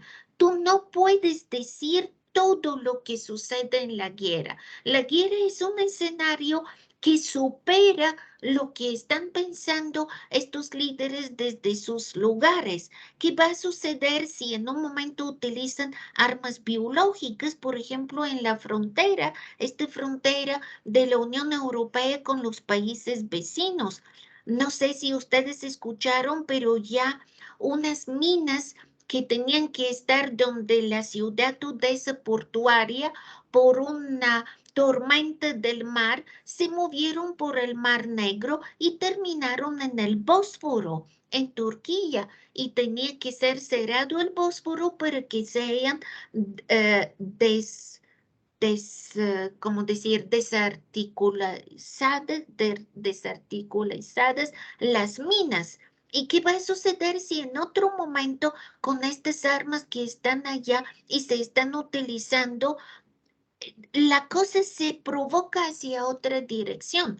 Vamos a decir que la OTAN quiere que los países de Europa del Este dan su armamento ruso que tienen de la época de Unión Soviética y los aviones que habían comprado de Rusia, que los dan ahora a Ucrania para que Ucrania luche contra Rusia. Esto quiere decir que mañana pueden tirar bombas a estos países, y ahí surge la pregunta, y le traigo la pregunta de estos países. Ellos dicen, si la OTAN no defiende a Ucrania, ¿quién nos garantiza que a nosotros nos van a defender mañana? Y los movimientos anti-OTAN son tan fuertes en este momento en Europa del Este, que yo creo que en un momento la OTAN en realidad está en una pérdida. y no como hizo el discurso de Biden, que ellos son más unidos que nunca. No, no, no, no le creen. Él en este caso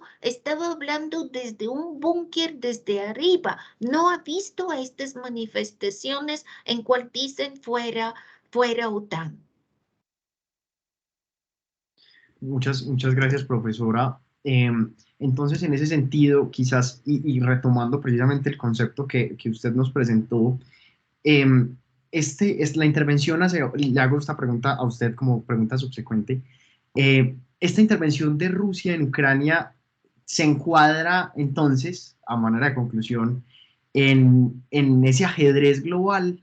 Es también un movimiento para evitar ese acercamiento por parte de la OTAN y Estados Unidos, o es diferente. Sí, tiene que ver. A veces pienso que Rusia quería de verdad enfrentar la OTAN y hacer que la OTAN ya no puede funcionar de su manera en Europa. Y esta pronunciación en diciembre de 2021, que Rusia está contra la expansión de la OTAN a partir de 1998, es casi como una amenaza que no van a dejar los países que entraron en la OTAN desde este momento. Yo no sé qué exactamente piensan hacer, pero aquí hay estrategias muy bien pensadas y esta guerra que está ahora es continuación de la guerra de 2014. Además, hay unos geoestrategas rusos que en otra ocasión podemos hablar de ellos, que son un objeto del estudio muy serio, que ellos dicen que critican a Putin porque no hizo en 2014 lo que hace ahora.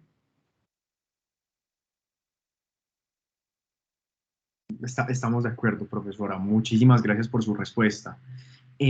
Paso ahora con la profesora Manuela, también como para concluir esta sección de nuestras preguntas, pues, con creo que otra gran pregunta, o sí, de estas de conclusión. Una primera pregunta general es, ¿podemos hablar entonces de un fracaso por parte del derecho internacional y de sus postulados? Pues aunado a esta pregunta, o como pregunta más específica, pues, ¿qué pasa con Naciones Unidas, o qué debería pasar con las Naciones Unidas? Y por otro lado, ¿sirvieron acaso o servirán eventualmente las medidas provisionales decretadas por la Corte Internacional de Justicia? No sé si nos puedes desde ese punto de vista apoyar. Claro, en relación con tu primera pregunta, Martín, yo creo que sin duda en este escenario es un fracaso del derecho internacional, porque las naciones surgieron, claro, como después de la Segunda Guerra Mundial, al ver que la Sociedad de las Naciones había fracasado, de nuevo por no haber evitado la guerra, y aquí estamos en un escenario parecido, ¿no? Naciones Unidas, su principal, entre sus propósitos, está mantener la paz y la seguridad internacional. Y cuando ve que está complicado, entonces debería entrar el Consejo de Seguridad de Naciones Unidas a restablecer la situación o a procurar restablecerla, y en este caso no lo ha hecho por la situación, digamos, la condición de veto que coloca Rusia, de la que hablábamos hace un momento, por ser uno de los miembros permanentes del Consejo de Seguridad.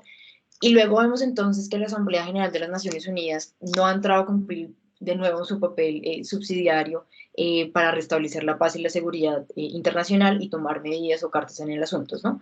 Entonces, yo creo que sin duda es un fracaso del derecho internacional de las Naciones Unidas de cumplir este propósito de proteger la paz y la seguridad internacional.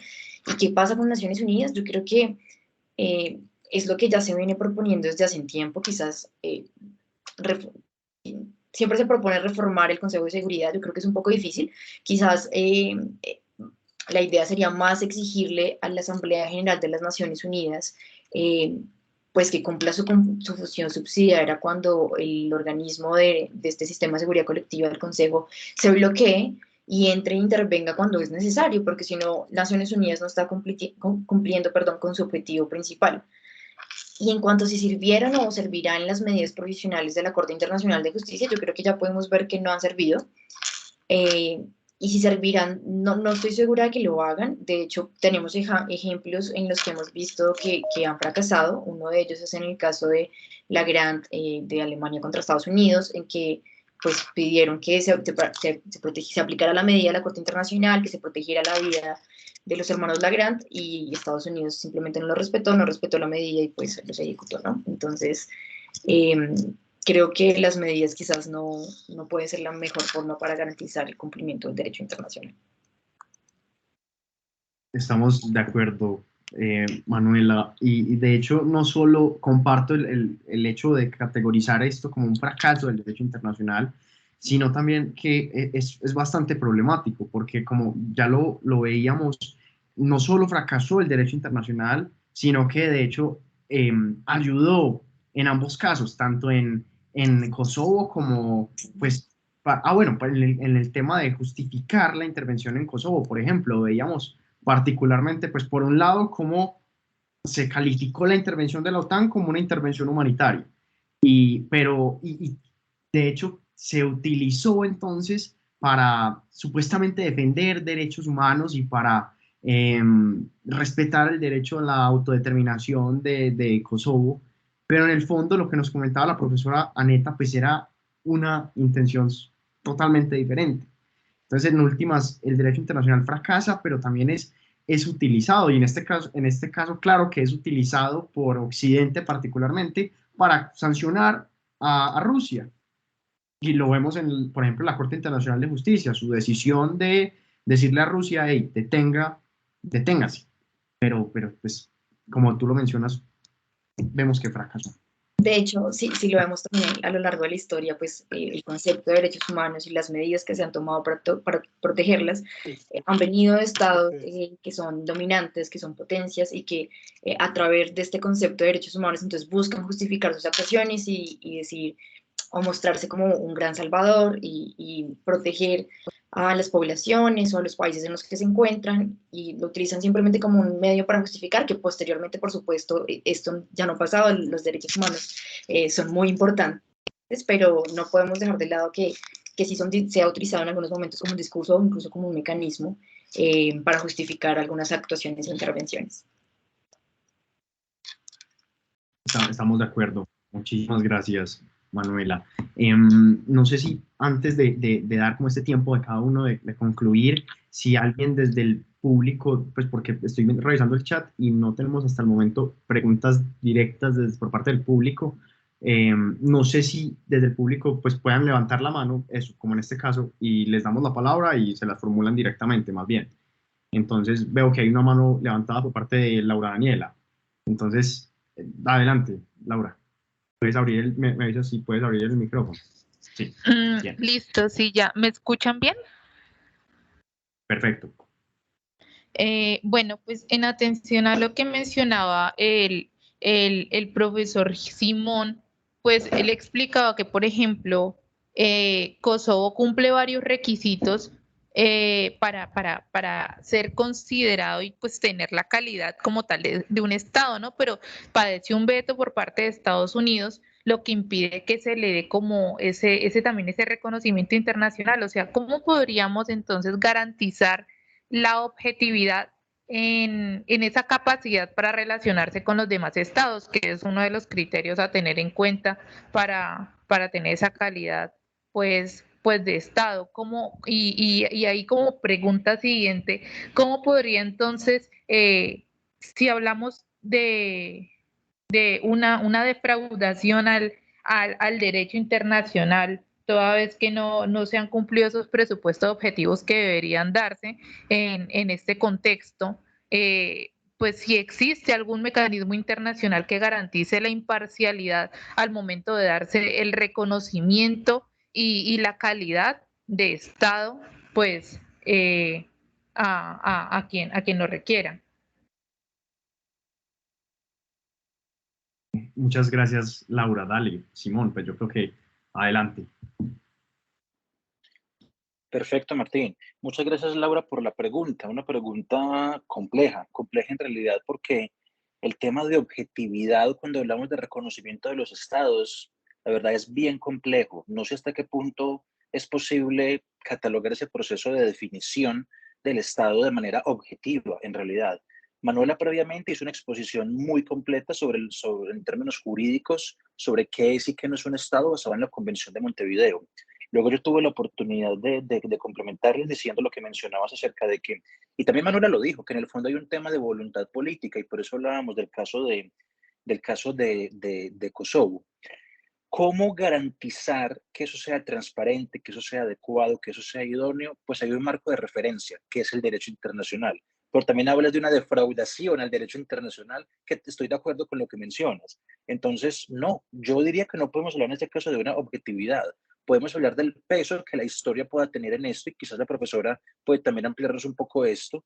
Y adicionalmente, yo me atrevería a decir que, y es un criterio que ya mencioné, el tema de la adhesión a las Naciones Unidas, a la Asamblea General, es un tema que ratifica todos los pasos anteriores. Como lo dije, la adhesión al organismo no es un criterio jurídico, pero cuando un Estado cumple con los criterios y tiene esa capacidad de relacionamiento, se entiende que si está en capacidad de relacionarse, puede ingresar a Naciones Unidas como mecanismo de relacionamiento de los Estados en la Asamblea General como foro multilateral. ¿Por qué esto no es objetivo? Y quizás pueda parecer grave que no lo sea. Este concepto de que los estados son estados en la medida en que los otros lo reconocen como tal, es un concepto heredado de la sociología. Un ser humano es ser humano o es sujeto en la medida en que puede establecer vínculos o relaciones con los demás seres humanos. Si una persona en específico es ignorada por el resto de la humanidad, esa persona eventualmente perderá su capacidad de ser sujeto porque no establecerá vínculos con nadie. Esto lo podemos trasladar a las relaciones internacionales. Un Estado es Estado en la medida en que es capaz de relacionarse con los demás Estados, pero si los Estados deciden ignorarlo, pues no se va a poder relacionar, no va a poder ser Estado. Entonces, este tema del reconocimiento de lo que en inglés llamamos el statehood es un tema subjetivo antes que objetivo, aunque sí es cierto que hay unos marcos jurídicos establecidos que Manuela ya tuvo oportunidad de explicar, pero como decíamos, la voluntad política puede desviar este marco normativo. No sé si Manuela o la profesora Aneta quieran aportar algo a la respuesta, alguna de las dos. No, yo también estaría en la misma corriente que Simón. En realidad, incluso si vemos los criterios de la Convención de Montevideo, podríamos decir que son un poco imprecisos, ¿no? ¿Qué podemos entender por territorio? ¿Qué podemos entender por población y por gobierno, ¿no? Y de ello, o sea, por eso es que encontramos estos estados sui generis y podremos encontrar como el Sealand, que es un estado sui generis, que es una plataforma y que ese pedacito se considera como territorio. Y ahí entendemos entonces que tienen gobierno, que tienen población y que cumple con todos los criterios de la Convención de Montevideo, pero con toda seguridad es un tema político que no permite que exista una objetividad, como lo mencionaba Simón, y queda un poco entonces a la voluntad de los estados, si lo reconocen o no, y uno de los criterios rasos para eso, sin duda, es hacer parte de Naciones Unidas. No sé si la profesora Aneta quiere agregar algo o está de acuerdo conforme. Estoy de acuerdo, solo quiero decir que es muy posible que los movimientos separatistas sean más fuertes a partir de lo que está pasando en este momento. No solo Lugansk y Donetsk van a hacer unos referéndum estos, no sé, 10 meses para añadirse, pedir entrar en Rusia. Para esto va a ser el referéndum porque ya habían hecho un referéndum 2014 para independencia y ahora es un referéndum si quieren entrar en Rusia. Pero hay una noticia que vienen desde fuentes de Rusia que Osetia del Sur, si recuerdan estos problemas con Georgia, Osetia del Sur también va a hacer un referéndum para entrar en Rusia. Así que vamos a estar en unas épocas muy complejas y es muy posible que estemos frente a estos, vamos a decir, territorios, estados que toman decisión no de vivir separadamente, de unirse a grandes estados, pero no necesitan exactamente la aprobación. Crimea está bien dentro de Rusia, ha podido encontrar una estabilidad.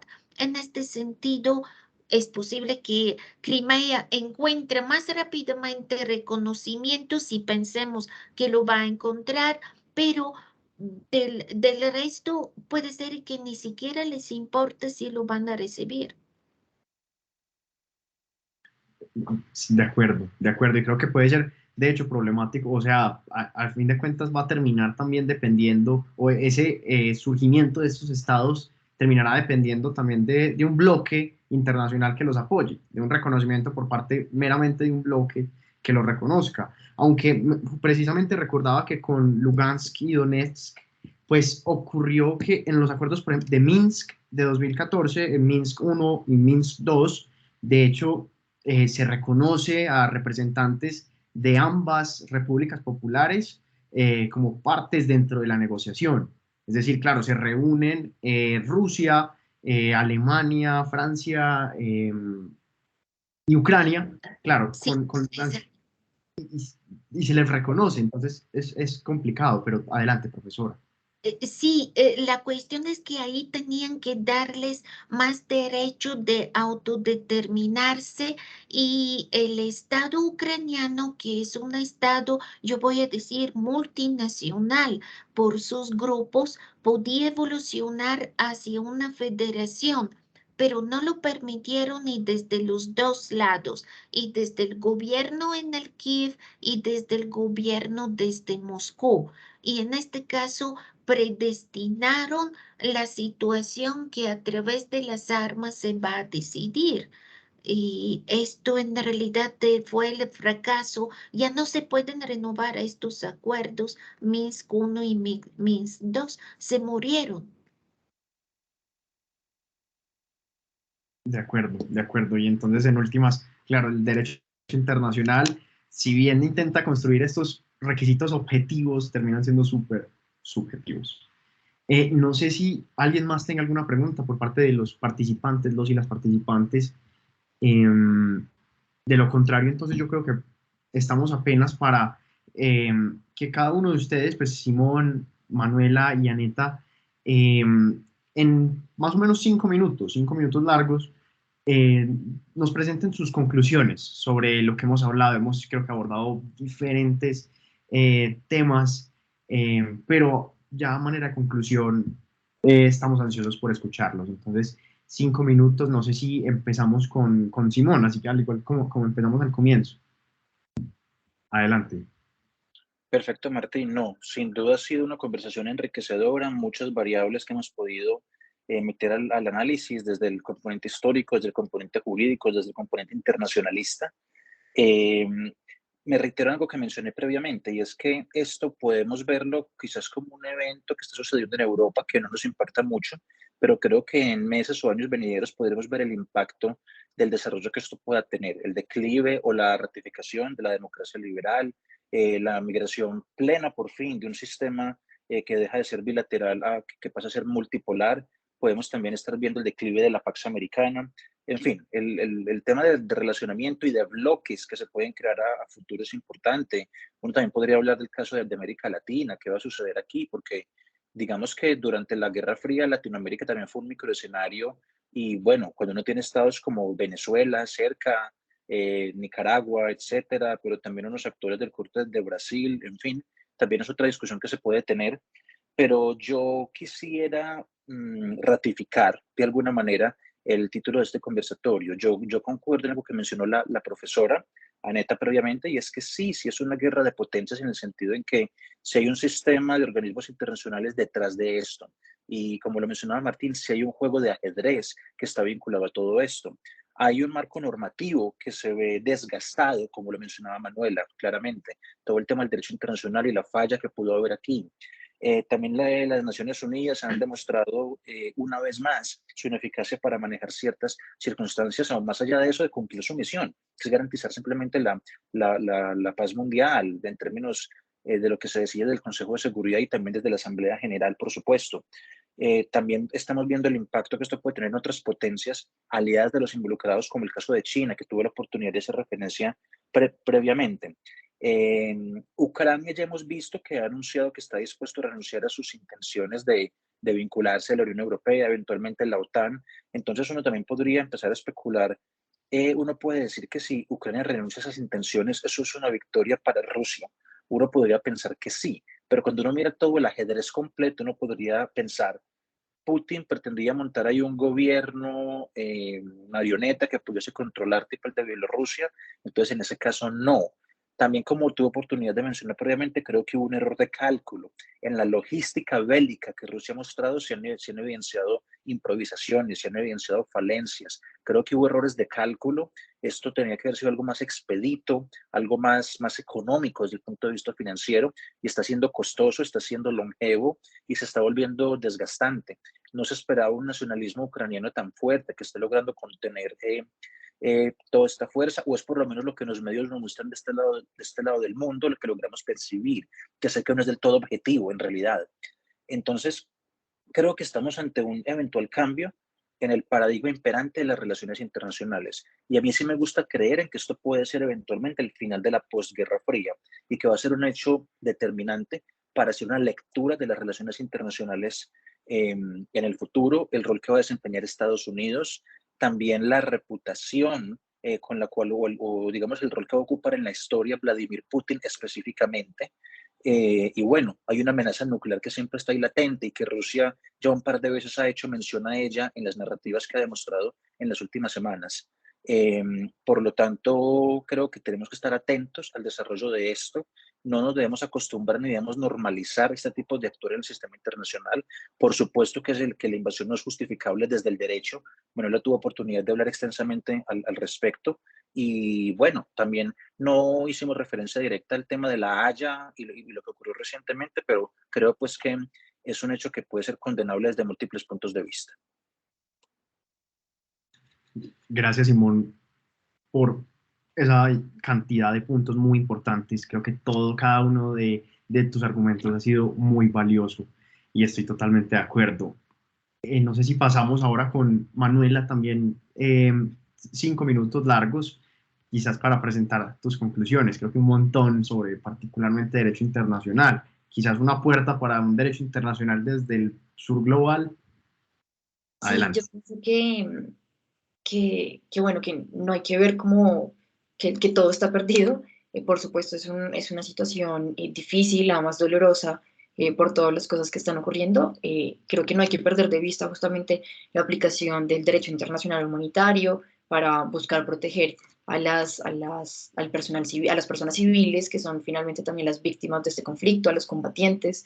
Pero creo que quizás es una oportunidad para volver a los principios, a los propósitos del derecho internacional cuando surgió en Naciones Unidas, que es no solo el mantenimiento de la paz y la seguridad internacional, sino a la cooperación y armonizar esfuerzos para cumplir propósitos comunes, ¿no?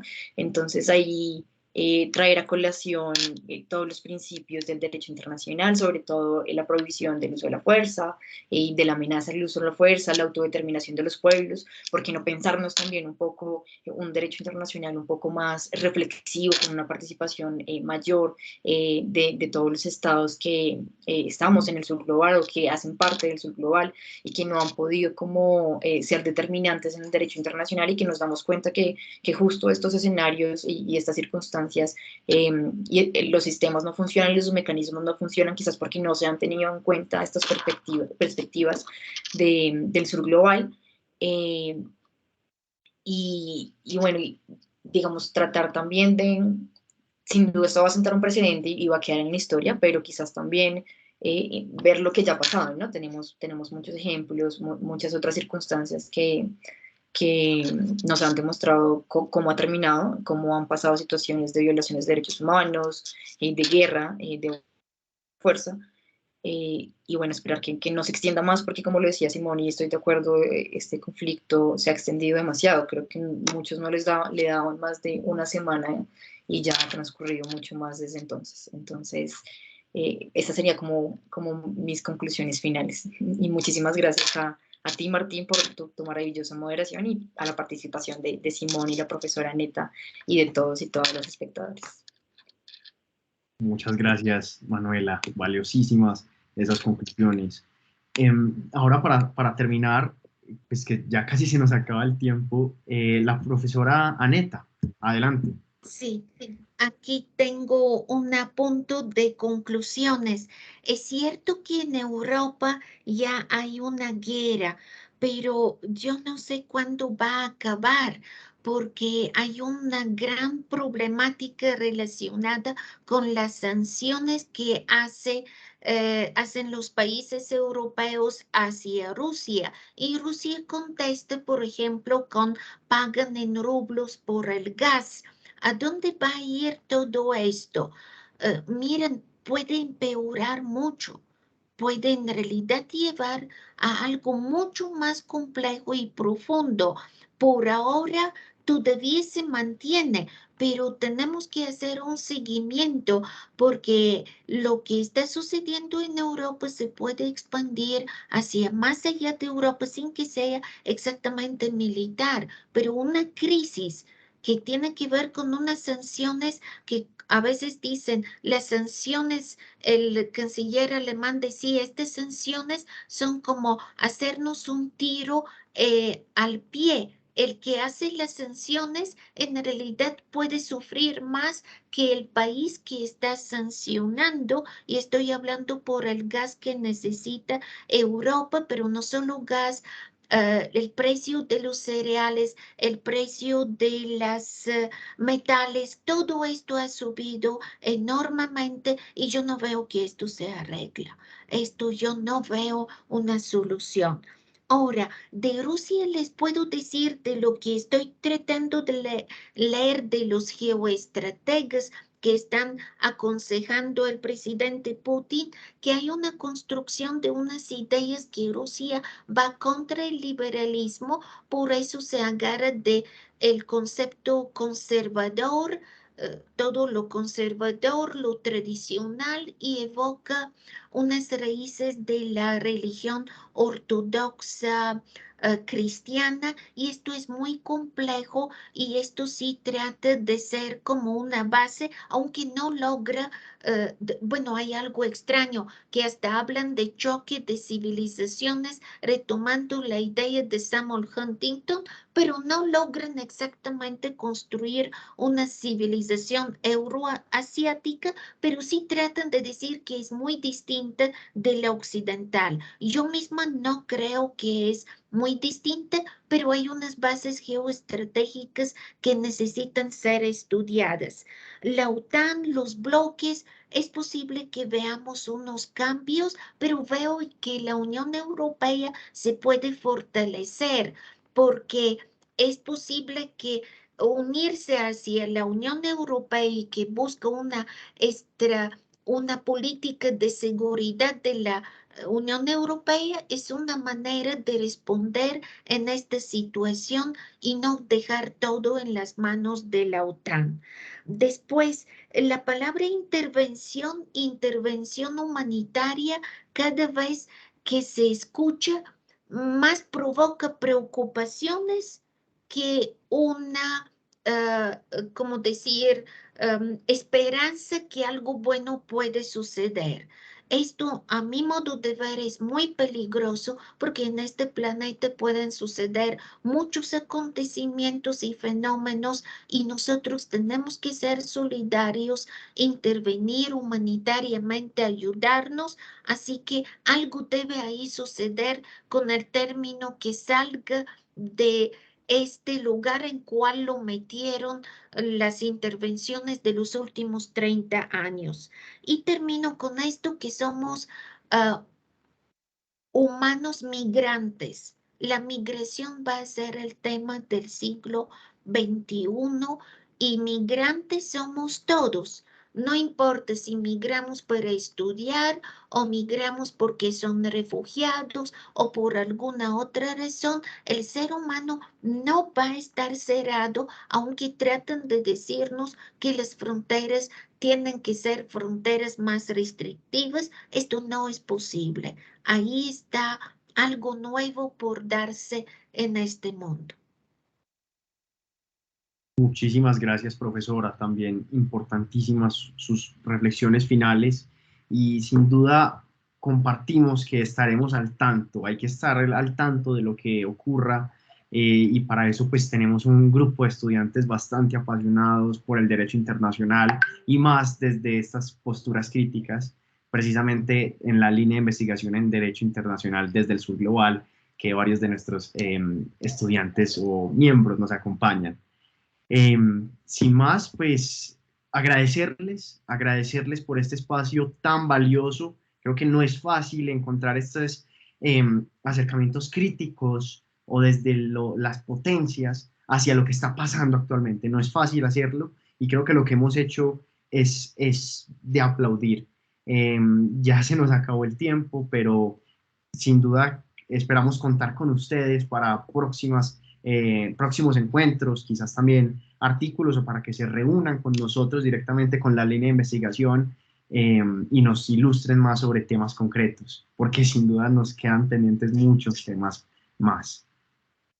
Martín, quiero agradecer por la invitación, también a Manuela, Simón, todos los estudiantes y decirles que desde la Facultad de FICRI, Relaciones Internacionales, tenemos una revista Cero que vamos a dedicar un número que va a ser sobre Ucrania y todos los fenómenos que se desarrollan. Yo voy a enviar la convocatoria, ya la tenemos de artículos. No se trata de artículos largos en este caso, de unos artículos de un formato no tan largo, pero para todos los que quieran escribir en este momento, para un primer acercamiento, esto sería muy bueno y puede ser que más adelante podamos pensar hacer una reflexión, Martín, porque no pensemos más adelante en algo más serio para investigaciones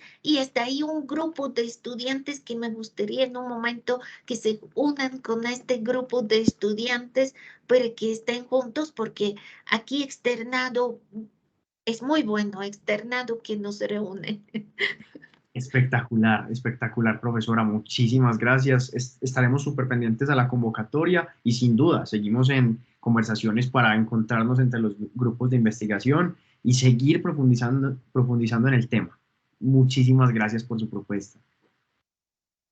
No siendo más, entonces, gracias Simón, Manuela y Aneta nuevamente y esperamos verlos pronto. La grabación va a estar disponible en YouTube, les compartiremos el enlace apenas esté publicado y listo. Muchísimas gracias. Hasta Muchas luego. gracias a todos y todas, que estén bien. Chao.